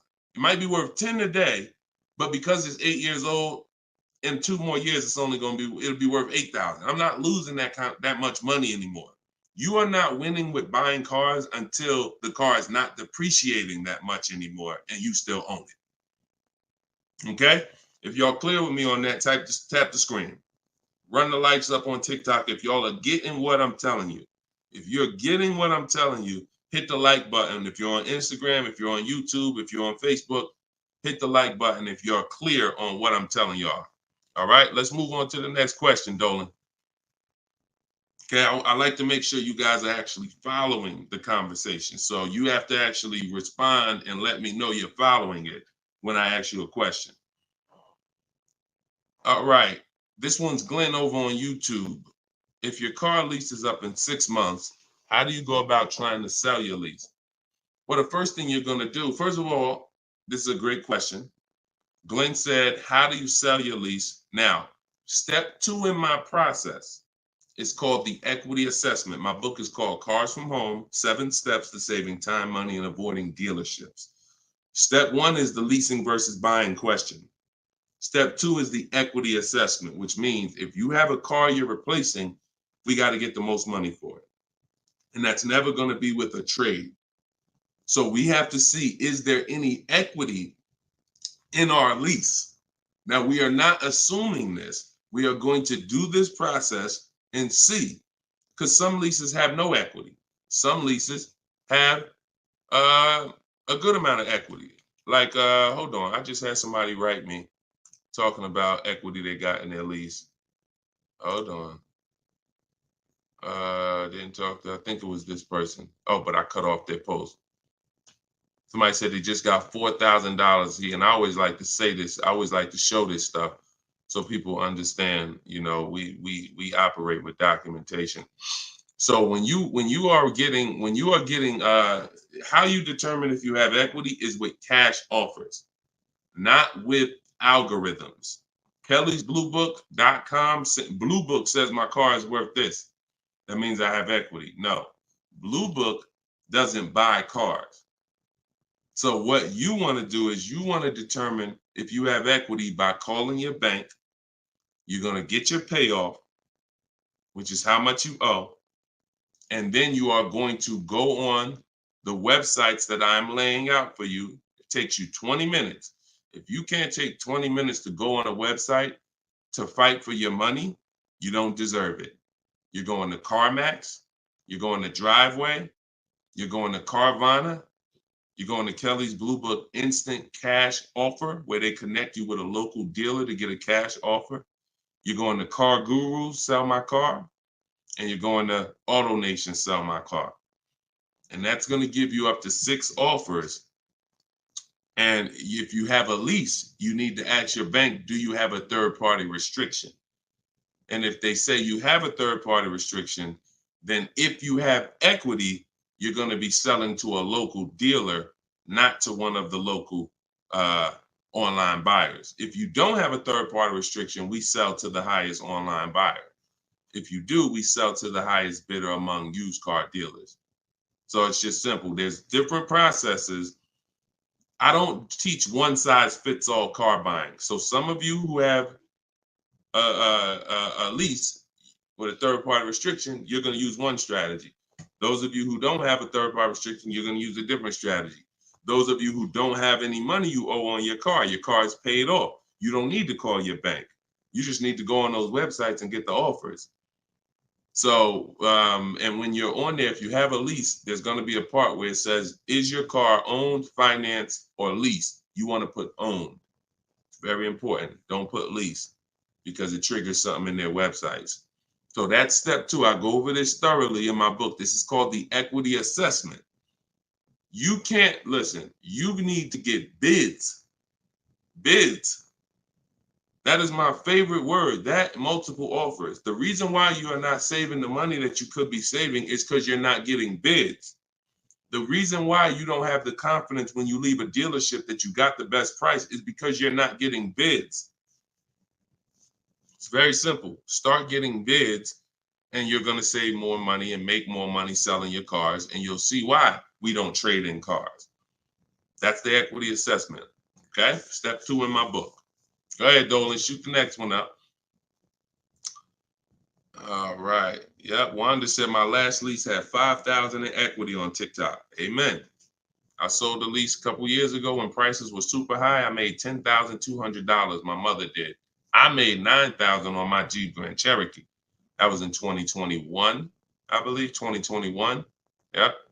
It was ridiculous money. So the 9, 10 grand, 12 grand lease, those are not really there anymore. But we still see people that are making 2 and 3 and 5,000 for sure. Rudy on Facebook, how are you? Good afternoon, Deshone. I'm new to the live stream. Welcome. Who's new to the stream? If this is your first time here, type 1. Type the number 1 if this is your first time here. I'm looking for a 2020 SUV, Mercedes GLB 250, 4MATIC, less than 20,000 miles. Drives over 120. I see you, Yvette. Drives over 120 miles daily. We have been looking in different car websites. Still haven't found one that matches our max of 30K. Any suggestions? We live in New Hampshire. We've been looking in Massachusetts as well. Should we be expanding our searching area? Thank you for your help and keep up the great work. Absolutely. Yes, you should be expanding your search area. If you're looking for a 3-year-old vehicle with less than 20,000 miles, right now, you know, you got to look at the age of the car. When you're searching for a used car, you got to remember a car comes out the year before the year we're in. So if a car is a 2020, it was released in 2019, most likely, which means you're calculating the age based on then. So if you're looking for a car that was released in 2019, and right now we're in 2025, you're looking at a car that's 6 years old. If you're looking at a car that was released in, 2022, and we're in 2024, then it's 2 years old. So you need to look and say, okay, how old is the car I'm looking for? And then we can look at the mileage. Because if you're looking for a car that's 4 years old, but you're looking for it to be driven 20,000 miles or less, that means you're only looking for a car that has a 5,000 a year average. That's going to be very tough. I like to go with it. I like to look at 10,000 a year, and then I like to go to 12. Now, we're talking about how we expand the search of our used cars, because the whole goal is to expand the search slowly. So if you were looking at the 2020, 20,000 miles, now go up to 30,000 miles. I would go up to 40,000 miles, because 40,000 miles still means it's driven lower than average. Just to show, so average miles is 10 to 12,000 miles a year. If you get a vehicle and it's 4 years old, it's driven 10 to 12,000 miles a year. It has really under 40,000 miles on it. It means it's been driven under 10,000 per year. So you're really looking for the mileage. It's the mileage that I think is really going to limit you. Now you could expand your search wide, like you said. There's many ways to expand it. You could go 100 miles out. You could go 200 miles out. You can go 500 miles out. So but you could also expand the search by lowering the mileage threshold and saying, all right, I'm looking for something that has, under 40,000. If it has 36,000, 38,000, 30, I'm good with looking at those. And I think that's going to give you a lot more options, considering how old the car is and how many miles you're looking for it to have. That's way, way, way, way, way below average driven miles. Way, way, way below. And when you have just, you're looking for a car that's only been driven 5,000 miles per year, you're going to have a harder time doing that than looking for a car that's been driven 10. So once we do that, we're still narrowing it down in other ways. Carfax title history, service records, accident history, verifying there's no fake fees. So we have other narrowing down processes. Then we get the new window sticker to make sure, because you can't know you paid a great price without knowing what the original price was. Who's bought a used car in their life? Type the letter U. Type the letter U, and I'm gonna tell before Dolan pulls up the next question, I want to make a point here to how just not having strategy, you guys are missing the things that you should be using to determine if you're getting deals. Yvette, you, I see you. Okay. Richard on Instagram, you, I see you. Leslie on TikTok, I see you. Alex, I see you. Derek, I see you. Harold, I see you. Kathy, I see you. Okay, so let me show you something. When I was buying my Infiniti truck, all of the trucks we were looking at were white. All of them were priced between 30 and 32,000 as a used vehicle. 30 and 32,000. So if I narrowed it down, the top four I was looking at, they were all white, black inside, between 30, 32,000 price. Similar miles, you know, one may have 26,000 miles, but the highest one has like, 36 similar miles. So I'm narrowed this down. Now, this is where many of you you don't have the information to make the right decision, because the determining factor of which vehicle I chose was based on the brand new price. I'm gonna tell you exactly how this went. Once I got the brand new price, I got the brand new window sticker on all of these cars, I was able to see that one of the cars brand new was 46,000. One of the cars brand new was 48,000. One of the cars brand new was 52,000. And one of the cars brand new, which is the one I ended up getting, was 54,500. It was a special edition. It has all of these features on it, has all these packages. It has different rims. It has all these different things. Now, if I would have picked the other ones, because the asking price was lower, I would have made a horrible decision.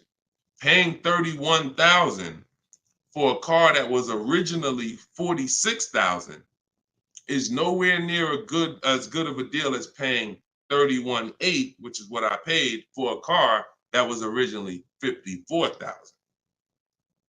This is what I call in my book the true value percentage. The true value percentage discount is what the vehicle is being sold for relative to what it was when it was new. So picture this, if the vehicles that I was looking at would have only had the true value percentage discount on them, it would have made it even easier for me to choose, because the one I picked would have said 42% off the brand new price. The ones that I didn't pick would have said 38% off the brand new price, 36% off the brand new price, 32% off the brand new price. So when I look, true value percentage is literally that. And that is something we created. See, a lot of what we teach, we didn't learn it, we created it. So you are getting things that, why can't I find what Deshone teaches in other places? Because God had me create it. So you're not going to find it from other people. You're not going to find the 8-year rule for leasing versus buying or other people. You're not going to find the 1.5% rule for bad lease deals with other people. You're not going to hear them talking about this true value percentage discount when we're looking at used cars, because we created all of this stuff to regulate the industry for people who will use it. So if you guys want everything I teach in one spot, you can go to my TikTok bio. As long as you get there before the 30-minute timer goes down, you can get your copy of Cars from Home, my digital book, for 75% off.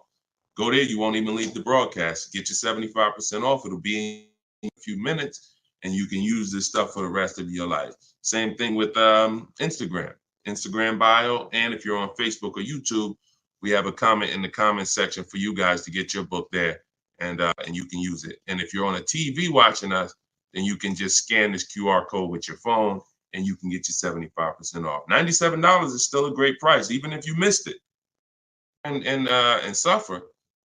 Get your book full price. If you missed the countdown, that's fine. But the money that you're going to save is going to be dramatically multiplied versus what you spend on this book. Okay, Dolan, shoot the next question in, y'all. We are live. This is our Thursday, May 9th show, 12 p.m. So whenever you don't see the banner above me, that means we're actually live, and you guys can type your questions and we'll try to bring them onto the show. Helena, what do you consider a good interest rate? Well, this is a relative question. It's the same question you're asking when you say, what do you consider a good discount off a car? How much should I pay for this car? We only pay when someone wins the bid. So we teach something called the bank bidding war, which I also created. You have been taught that, don't let these dealers run your credit, or always get, who's been taught any of this stuff? Always get your own pre-approval, never use the dealer's banks. Never, all of this stuff. Anyway, we teach a process that the credit bureaus allow. The credit bureaus allow us to have an unlimited number of banks and credit unions run our credit with a hard pull, as long as it's within a certain period of time. As long as it's within a certain period of time, when that time expires, they are going to have that weigh on our credit as one hard inquiry in terms of how it affects our score. See, normally when you have a bank run your credit with a hard, and then another one, and then another one, each hard inquiry affects your credit. But when you do it the way it was meant to be done, and using the bank bidding war, if one hard inquiry would have dropped your credit 10 points, 20 of these hard inquiries is going to drop your credit the same 10 points. So the way it's done is there's 3 rounds to it. There's 3 rounds. This is for people that are financing. Again, those of you who are paying cash, this doesn't matter. Those of you who are leasing a vehicle, this doesn't matter. That's why having access to car buying advice that's not one size fits all is what you need. Because typically, if you only pay cash for cars and get used cars, that's what you're going to teach people. So everything has a different place. So those of you who are financing a new car or a used car, you're going to use the bank bidding war so that you don't have to ask this question. This is the answer to Helena's question. How do you know? What do you consider a good interest rate? It's who wins the bid. So there's 3 rounds to it. The first thing we're going to do is see, are there any special interest rates on the car we're shopping for? So if we're shopping for a Kia Optima, a Kia K5, and all right, let's see, are there any special interest rates on it? Are they doing anything like 1.9% financing? Are they doing 0% financing? Are they doing 2.9% financing? Anything special? We also need to know how much the term. What's the term? Some people only do 0% for 3 years. That means you got to be able to pay the car off in 3 years or you can't take the deal. If it's 0% for 60 months, that's different. You got a 0% 5-year loan. You got 0% 6-year loan. So we need to see, is there anything special on the car? We do that for new and certified pre-owned, if we're looking for a certified pre-owned. Now, if we find something, sometimes that could prevent us from even needing to do any other interest rate shopping. If they're doing 1.99 for 60 months, you're not going to find better than that. No bank is going to do better than that. So that's why it eliminates the rest of the rounds in the bank bidding war. Eliminate it. But let's just say that there are no special interest rates. Now we're going to revisit the bank bidding war in round 2, which is after we find the best price on our car. See, because some of you, when you go shop for a car, you're thinking, how much should this car cost? Oh, what's the monthly payment should be on this car? The monthly payment is between you and the lender. It's not between you and the person you're buying the car from.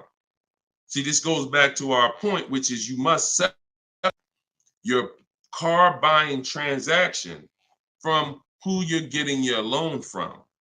The process of shopping for the best price on your car is different, or should be different. If you listen to me, it will be different than the process of you getting the best price on your loan. The best price on my loan is a different process than getting the best price on the car I'm buying. So now, once I start now looking for my car, getting my bids, get the best price on my car, now it's time to come back and get the loan involved.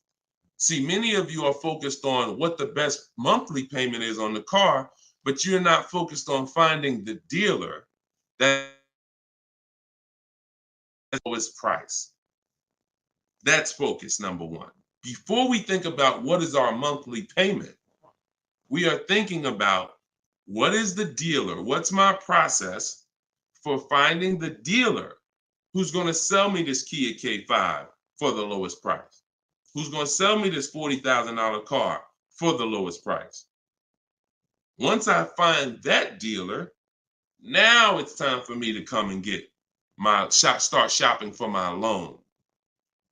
See, and the reason why this works so well is because there's a process to it. We're not winging this. The reason why any fighter who goes into a fight and they're winging it, they are in a position of struggle. We don't wing it. That's why when you see my 7-step process in my book, it's 7 steps. In Matt's Academy, my car buying school, it's 7 steps. Whether it's video, whether it's the book, it does not matter. It's 7 steps because the process does not change. A process should not change based on whether you want a new car, used car, a lease, a luxury car, an exotic car. It shouldn't change.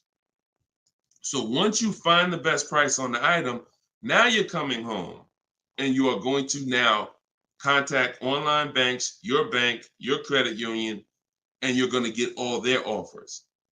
This is round 2 of the bank bidding war. Round 1 is any special interest rates on the car. No? All right. Then we go find the best offer on our car. Now we're going to start round 2, which is our bank, our credit union, online lenders, all submitting bids for our rate. Round 3, once that's done, round 3 is we call the dealer who we have the car on hold with, and we tell them the best rate we got, and we give them a chance to see if they can beat it. That's round 3, because the dealers have another 5 to 7 to sometimes 10 banks. So see if they can beat it. So now you have 3 rounds of individuals competing for your interest, for your loan, to give you a loan. 3 rounds. First is the special rates. Second is you, your bank, your credit union, online banks. Third is the dealer's banks. And so when you leave, you already know I got the best interest rate. I guarantee it because I had 15, 20 people competing for my bank, for my loan. And that if you do that correctly, you are going to see that it weighs on your credit at the end as the same as one hard inquiry. That is what the bank bidding war. When you get my book, I email you a copy of the bank bidding war with it because I haven't merged the bank bidding war into my book yet. That's an update. Yes, that's an update. So all of you who had the book prior, when I update the book, you get the new book. You get the new book. That's another reason why having a digital book is the best way to do this. Because when things change in this game, when websites change, people go out of business, I update the book so that things can stay fresh. That's a beautiful thing about having a digital book. So the banner is on the screen. You guys can go to deshonesbook.com on Facebook or YouTube. You can scan the QR code with your phone because everyone can get your copy for 75% off. You won't pay the normal $97 as long as you get to either my TikTok bio or my Instagram bio before the 30 minutes is up. Okay, that's a great question, though. And what we're doing is we're going a little deeper. I've had tons of shows. We've done tons of streams where I was doing these rapid fire answers. This is episode 17. So what you're going, or 18. So what you're going to see is we're going a little deeper on certain topics as we're led to. So go ahead, Dolan. Next question. 5 though. No, I'm not streaming on Twitch, Matt. Only on Facebook, YouTube, Instagram, and TikTok. This is Lauren over on YouTube. Used your system just last week to lease a new car and got a 2024 Tiguan, great, at 1.1% after getting 6 bids. Now you talking, Lauren. It was the most enjoyable car buying process I've ever had. Thank you. Do we see what let me screenshot this here. This is what we're talking about, Lauren. This is what I am talking about. See, Lauren didn't know me. See, here's how different information changes things. Lauren was just like y'all about a month ago. She didn't have my book because we didn't even release the book. She was just like y'all. She might have didn't even know me. But what? She's an action taker. She got on the stream. She said, look, I like what this guy's talking about. This book is $24. What's the worst I could lose? There got to be something in that book where I can at least make my $25 back. Or even if I paid $97, got to be one tip in here, got to be able to make me at least $100 back. She later finds out she's going to get thousands of dollars in discounts, get a 1.1% lease. Well, what that means is if the car is $40,000, her payment is like $420 on a $40,000 car that people are paying $800 a month for, $700 a month. Her lease is 1.1% of the MSRP. So because she's an action taker, she went forward, she got the book, she used the scripts, she said, I'm done with the old process. I'm willing to unlearn my old way of shopping, and I'm going to relearn this new way to shop. That's why, you understand? That's why it's all about unlearning and relearning. You understand? And she's able to reap the rewards of not just saving the money, but receiving empowerment. Because this is the only way to car shop empowered. You could go negotiate. Not only are you not going to get the money off that we're getting, because if you're negotiating with an 80% dealer, there's no way for you to get these prices. So if you're in a dealer, yeah, they'll take off money for you, but their price was so high to begin with that when they take off the money, you're still higher. An 80% dealer is the overpriced dealers. You can't negotiate them down to the best price. So even if you did that, you still wouldn't have the empowerment of letting the business come to you. So you're empowered when you're sitting at home and the business is coming to you. You're in control. And the only way to do that is with bids. So congratulations, Lauren. Enjoy your new Volkswagen. Beautiful vehicle. And I'm so glad to hear that you trusted the process and you have reaped the rewards. Congratulations. God bless you. All right, Dolan, go ahead. Throw the next one up. We are live, y'all. This is our Thursday, May 9th, 12 p.m. live stream. So if you don't see the banner over my head, we are live. You can ask your questions. We'll try to get them in the show. Wanda Lopez Smith on TikTok. Leasing companies not allowing third-party buyouts. Yeah, I explained that. If we have a third-party restriction, we're going to sell it to a local dealer. But we still get bids. We still need to get bids from the online car buyers to know if we have equity. If we have equity and we have a third-party restriction, we're going to sell it to a used car. Like if I had a BMW and there's a third-party restriction, I'm selling my BMW to a BMW dealer. I have a whole script in my book for how we do this. We talk to used car managers, and I'm going to have a used car manager buy it. See, some of you bought your car because you saw the third-party restrictions and you bought it and resold it. I don't like doing that because when you buy it and resell it, you have taxes, you have fees that you're going to pay. When you sell to a local dealership, sometimes they don't pay the taxes and there's no fees. So buying and reselling, you're eating up like probably $3,000 or $4,000 of any equity you would have. So yeah, we've been getting out of we've had a process for third-party restrictions since they started them. In 2021, we've had a process for how we were going to sell our cars and get our equity, even with third-party restrictions. So that's never stopped us. Never stopped us. Good, great question. People like the live view have no clue how valuable his information is. Appreciate you, Belle. Thank you so much. Only people that know how valuable the information is people who use it. People who watch, there's a saying, you can't be a hearer of the word. You want to be a doer. A doer. A lot of people hear. A lot of people hear because we want our ears tickled. But it's the doing that leads to the savings. And in our case, what we're asking you to do is easy. It's just your programming and your fear of a process. See, it's an unknown hell. I mean, an unknown heaven is what we have over here. But you have a known hell. Sometimes what you know is so comfortable, even though it's hell, but it's you know it. You're comfortable with it. You're comfortable with the discomfort of car shopping. So this is what, Deshone, everything you're saying, that sounds hard. Sitting at home and doing these copy and paste things and having this, that sounds hard. That's just your fear. That's your programming talking to you. That's not reality. Because in reality, you see people like Lauren who just came on and you see this is the easiest way she's ever bought a car in her life. This is the most money she's ever saved in her life. Look, you got people like, look, Matt, happy to share. I've officially graduated. Huge thank you to Deshone, building such a great system, answering all my questions along the way. Lease details. You got a $56,000 Hyundai Palisade calligraphy, 1.28% lease. Highest quote was $1,167 a month. He got his for $719. The highest quote he got from an 80% dealer was $1,167 a month. He got his for $719.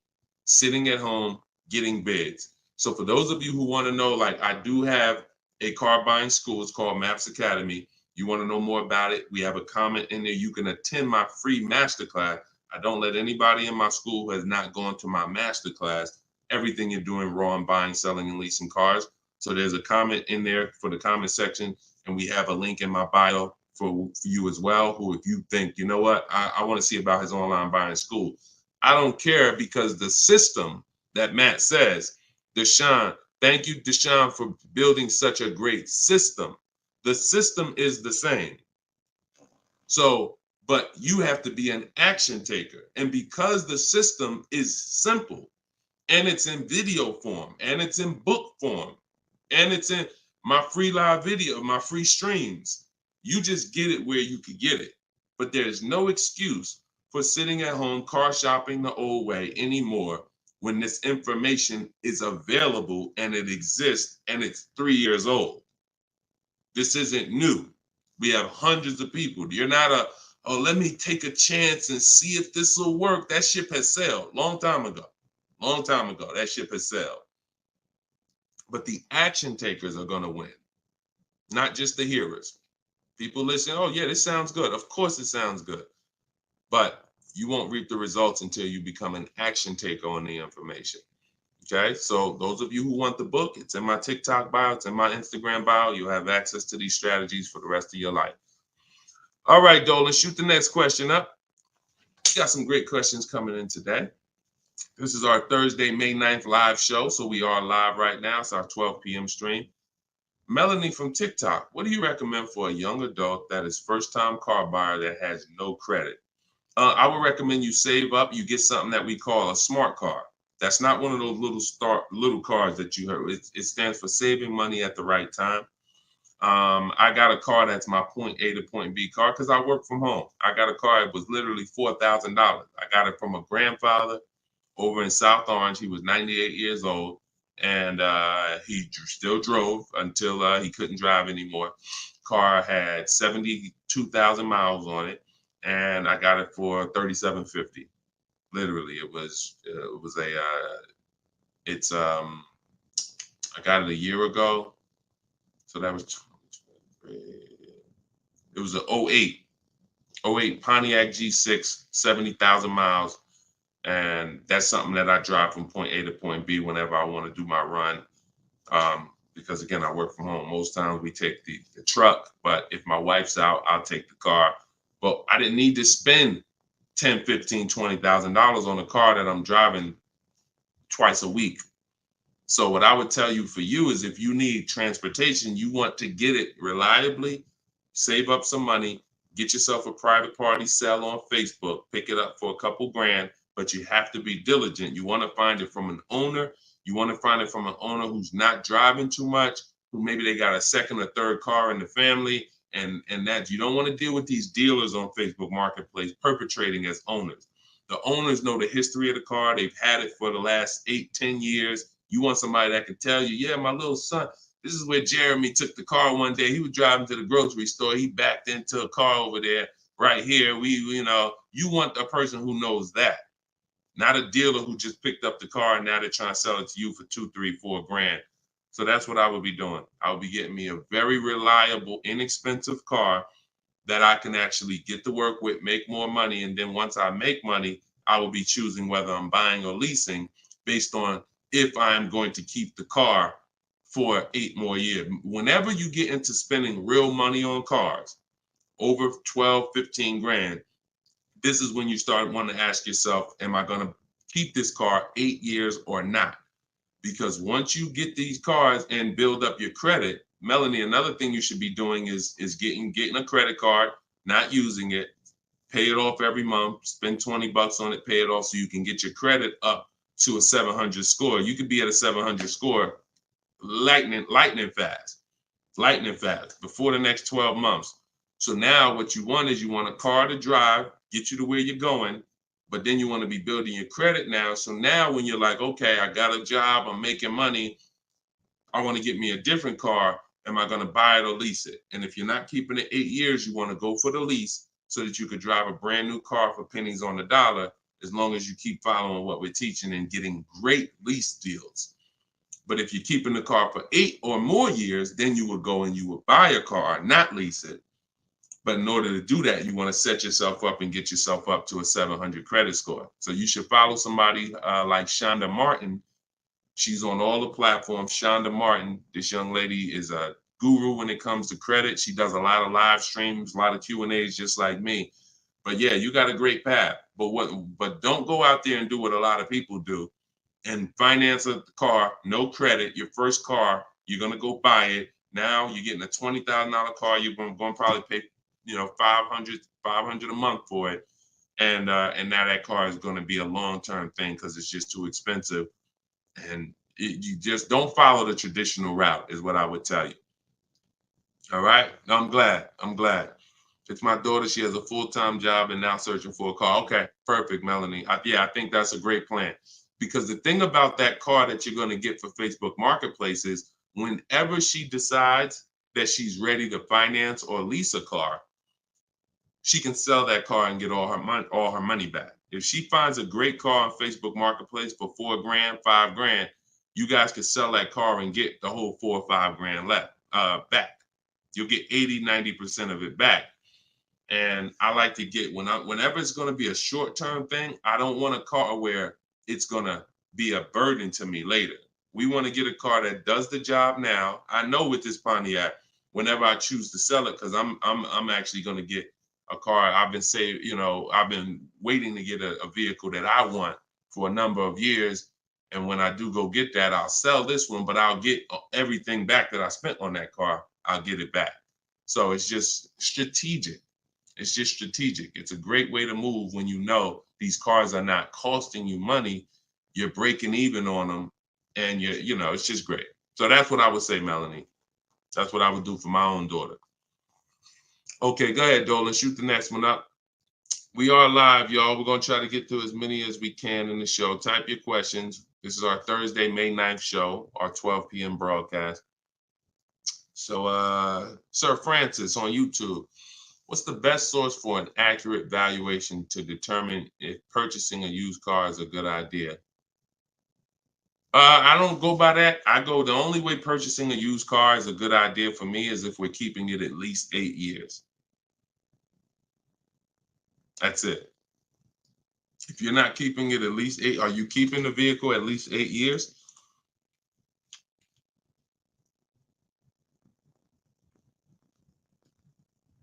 Let's see if we give him some time to answer. Are you keeping the vehicle for at least 8 years, Sir Francis? See, if we're not keeping the vehicle at least 8 years, there's no point in buying it, because the money that you would spend to lease, you can't put a price tag. You can't compare it. The reason I have to show you all these lease deals is to see you cannot compare great lease deals to purchase deals. You can't. Look at this. Look at Jared. Jared followed the leasing like a boss system. The leasing process went quick and exactly like you said it would. Sent the emails. We had multiple offers to work with. Trusted the process. Used the scripts. Got the lowest offer from $565 a month down to $520 with a counter offer.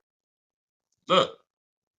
That's probably a $40,000 vehicle.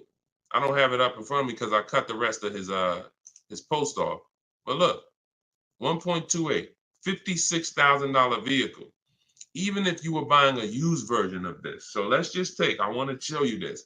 Let's just say instead of leasing like Matt did here, he got a $56,000 vehicle for $719 a month We already know with $1,000 every, with $100 a month on every $5,000, this $56,000 vehicle is about $1,100 a month. Every 5,000 bucks is $100 bucks a month on a 5-year finance. So $56,000 vehicle, we're looking at literally $1,100 a month, $1,100 a month payment. Let's just say though he bought this car used. He didn't understand leasing. He found a used one. So instead of 56, let's say he gets one for, you know, let's call it instead of 56, he gets 26 grand off. Let's say he gets it for, hold on, let me do percentages. I don't know why I can't do math right now in my head. Let's say he gets it for 38. Let's use something that's really conservative and good. He gets it for 38. So a $56,000 Hyundai Palisade, he finds an incredible deal on a pre-owned one. He gets it for 38. Once his taxes go in, he's at 40. What's his monthly payment, y'all? If every $5,000 is $100 a month, what's his monthly payment for 40? See, it's all about no money down. If you notice, every time we're comparing numbers, we're not putting any money into the deals. See, when you're not putting any money into the deals, you can easily compare the deals. That's why all we do is shop with no money down, because it's easy to compare the deals. In my book is No Money Down Mastery. You're going to find every strategy I teach you doesn't involve money. It doesn't involve money, because when you want to put money down, that's different. But money down should be after you have assessed the deal already. So, those of you who want your copy of Cars from Home, 7 Steps to Saving Time, Money, and Avoiding Dealers, go to my TikTok bio now, get your copy for 75% off. Go to my Instagram bio, get your copy. But look at this. I'm asking y'all, what's his payment? Let's see if we got anybody that chimed in. If he didn't get this brand new one, if he didn't get this brand new Hyundai truck, he got a used one. So instead of 56,000, he got his for 38. Great price. He found one for 38,000, low miles. Now taxes are in, and he's financing 40,000. What's his monthly payment?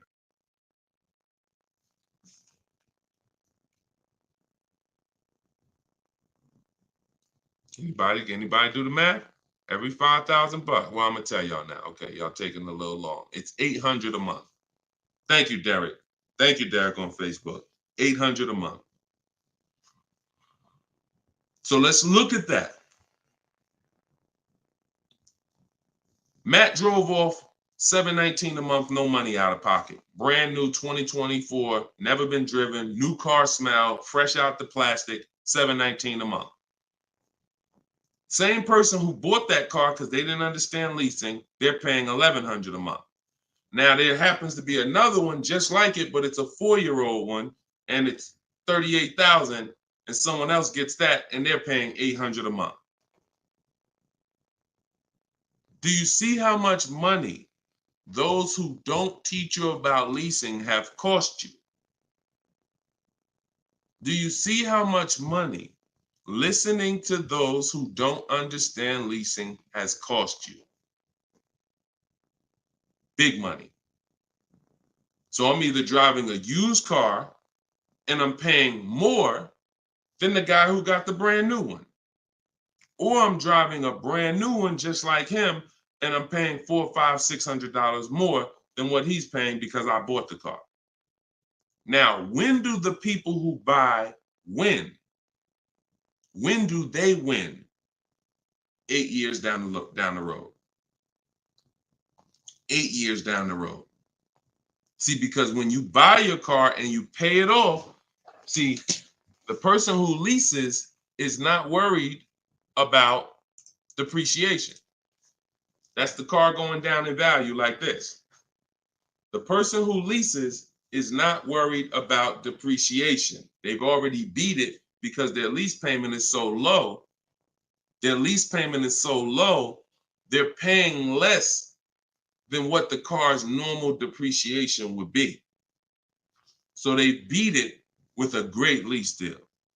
Now, the people who own the car they're not going to beat it because they own it. So any depreciation is coming against their actual car. If they could have sold the car today for 30, next year it's only worth 25, they lost $5,000. If you were going to sell your car today for 20 and then a tree branch falls on it, is it worth 20 tomorrow? Even when you fix it, run it through your insurance. Hey, I'm coming to get my 20. No, a tree branch fell on the vehicle. It's worth probably 18 now. This is depreciation. So the only way you're going to avoid that is through long-term ownership, because eventually, like I talked about earlier in the stream, you get to the point where your car is only losing a little bit of value each year. Only to this year it's worth 10, next year it's worth 95. In another year it's worth 9,000. That doesn't happen until you have kept the car 9, 10, 11 years. So if you're not keeping your cars that long, you're losing thousands of dollars not leasing, as I just illustrated with those 3 examples. Okay? So this doesn't change. I don't care whether it's Lamborghinis. I don't care whether it's Rolls Royces. The principles do not change. Derek on Facebook. If a manufacturer is offering a very low IR through their direct financing for well-qualified buyers, is there something I should look for on my credit report to know whether I should apply and let them run my credit versus using the pre-qualified offer I have from my credit union? Yeah, most people are going to qualify for the special rates. If you have fair credit, good credit, most people are going to qualify for the special rates because it's not super tier. Super tier is like A1 or A9 in the business world. That's super tier. Most of them are tier 1. So a tier 1 approval is really going to be if you have, 680 credit score and above. If you've had a car loan in the past that you've paid well, you should be able to qualify for those special interest rates. Those are not super hard to qualify for. And if it's something under 2.9, you're typically not going to see that coming from a credit union or a bank, not in this market. Not in this market. So yeah, it's a good question though. But that's round 1 in the bank bidding war. So it's important for you guys to know that whenever you see a special interest rate offer, in many cases, it's not hard to qualify for. You don't need perfect credit. 680, 700 and above, you should be fine. All right. So, all right. Let's go. John Tez on YouTube. I'm interested in getting a 23 Charger Scat Pack, trading a 2022 Camry. This is a disaster. This is a disaster. Dealer wants 56 for the car, but it's been on the lot for 220 days. What do you think I could get them to lower it to? Well, I'm going to just tell you honestly, why are you trading in a 2022 vehicle? First of all, if you paid cash for that car, you wouldn't be trading it in, because once you see what it's worth and what you're getting in 2 years, you've had the car for less than 2 years. See, there's something, here's what we're not getting. The reason why I hold this up is for y'all to see that you cannot trade in cars this fast and have it be and have it. And I want y'all to know we are 100% live right now. We are 100% live right now. You're not watching a replay. This is a live show. So we're going to dialogue on this for a quick second. You should not, if I show this so y'all can understand the value of your car is dropping like this the first year, 2 years, 3 years. You think that you could buy a car here for $35,000, turn around, trade it a year later, and it's only worth now $27,000, and you're just going to flip and take that $7,000 loss in depreciation. You are going to absolutely lose your shirt. And the only way that you actually don't realize how much you're losing is because they hide it in your monthly payment, because you're a payment shopper. Just get me to this payment. I don't care about the numbers and all of that. I don't care about how much money I'm losing on each car. Just work my monthly payment to something that I could afford. And that is financial disaster. because there is no way, if you were coming and you were writing a check for this, if you came in and you bought that 2022 Camry and they said, okay, it's going to be 35 grand, you know, whatever, and you wrote a check for it, and then you came back a year later and you said, all right, well, what y'all going to give me for my 22 Camry? And they said, all right, well, we only give you 25 for it. And you said, wait, I just paid 35 for it last year. You ain't giving me no 25 for it. You would never take that. But payment buyers take those deals all the time, because what they do is they give you the same 25, but when they finance it and stretch the loan out, they're like, see, and your new monthly payment is only $50 more than your old car. And you like, man, this sounds like a good deal. It's a horrible deal. It's not even a deal. It's a horrible offer, but you're not trained to see it. So whenever I see somebody who's switching from cars that are less than 2 years old to a brand new car, you're not talking about leasing it. So you're still in the mindset of, oh, I could buy cars, switch them, buy cars, switch them, buy cars, switch them. You absolutely are losing thousands of dollars on every single car you buy. So if I wanted to do what you were doing, replace my 2022 Camry with a Charger Scat Pack. And first, you're buying another pre-owned one too. You're buying another pre-owned one. So you're asking, all right, I want to replace this 2-year-old pre-owned car that I got, and then I want to buy another pre-owned car and replace that one. But you're not looking at the fact that the 1-year-old Scat Pack you're trying to find is so rare. When you find it, you're most likely going to overpay for it, because who has 1-year-old Scat Packs? Who has 1-year-old Dodge Charger Scat Packs? How would that vehicle even end up on a dealer's lot? You only get the cars on dealers' lots one of two ways. The dealer has to buy them from auction, or buy them from one of their customers, or at the end of a lease, the person returns the car. So people are not usually trading in a 1-year-old car. So if it has been on the dealer's lot, maybe it's because it's a leftover model. And if it's a leftover model, you don't have anything to compare it to see how much you should be saving. So what I would be doing is, before I buy a 1-year-old Scat Pack, I would see what's the market on a brand new one. This is so important. This is so important, because this is financial intelligence. Look at this. If I would have walked in, this is Sean. Sean got an F-150 Lightning, $73,000 vehicle. He ended up saving $20,000 on the vehicle. Brand new one. Same thing with Kimberly. She got a Maserati. You can see here, what does it say? Total savings, $20,700. 2023 Maserati Greco, $86,000 vehicle. They took off $20,700. That's the new one. So what happens if she would have bought a used one, 1 year old, and she saved 20 grand?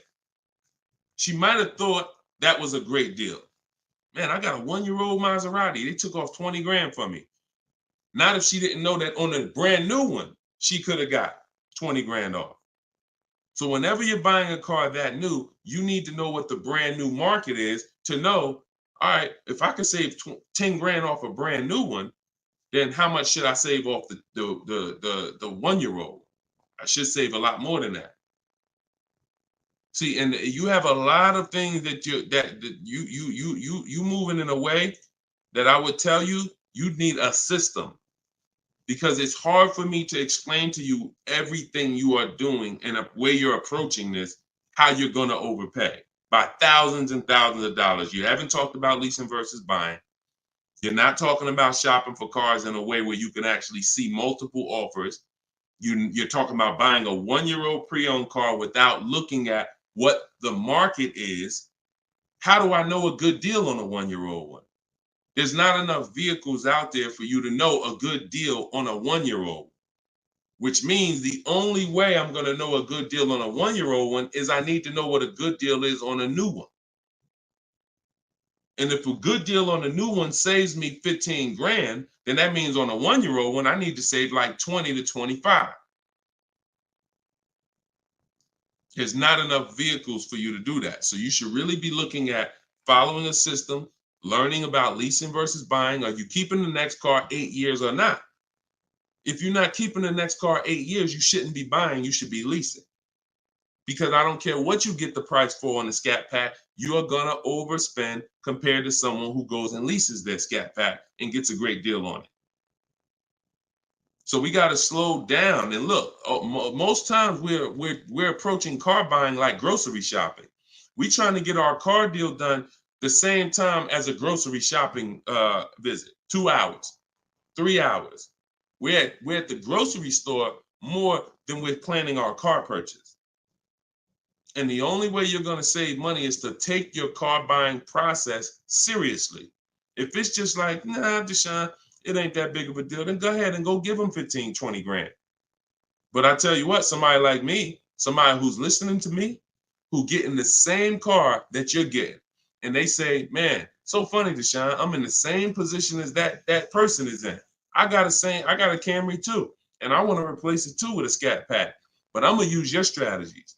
I'm gonna assess my old car, get bids for it. I'm going to determine leasing versus buying, and then I'm gonna shop for my car. That person will save 5 to 10 grand more than you, minimum. Minimum. I'll put any amount of money on it. I put any amount of money on it. So slow down and answer this question first. How many years are you keeping the next car? If the answer is not 8, don't think about buying it.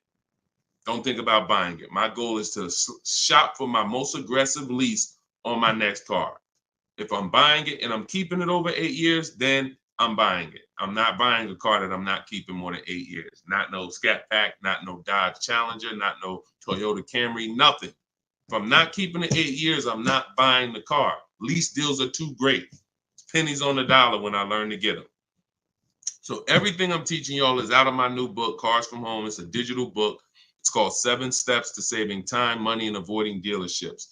You can get your copy for 75% off in my TikTok bio. The price of the book is $97. That is the price. But you can get it for $24 if you get to my TikTok bio before the 30-minute timer expires. If you get to my Instagram bio before the 30-minute timer expires. We have a link in the comment section on YouTube and Facebook. You can go to deshonsbook.com, or you can scan this QR code with your phone and you can get your copy for 75% off. So use it. Make sure you send me your success stories. Continue to send me your success stories so we can bring them onto the show. That is a step-by-step system. There's nothing left to chance. You cannot leave anything to chance when it comes to car buying. Everything that we teach is for a reason.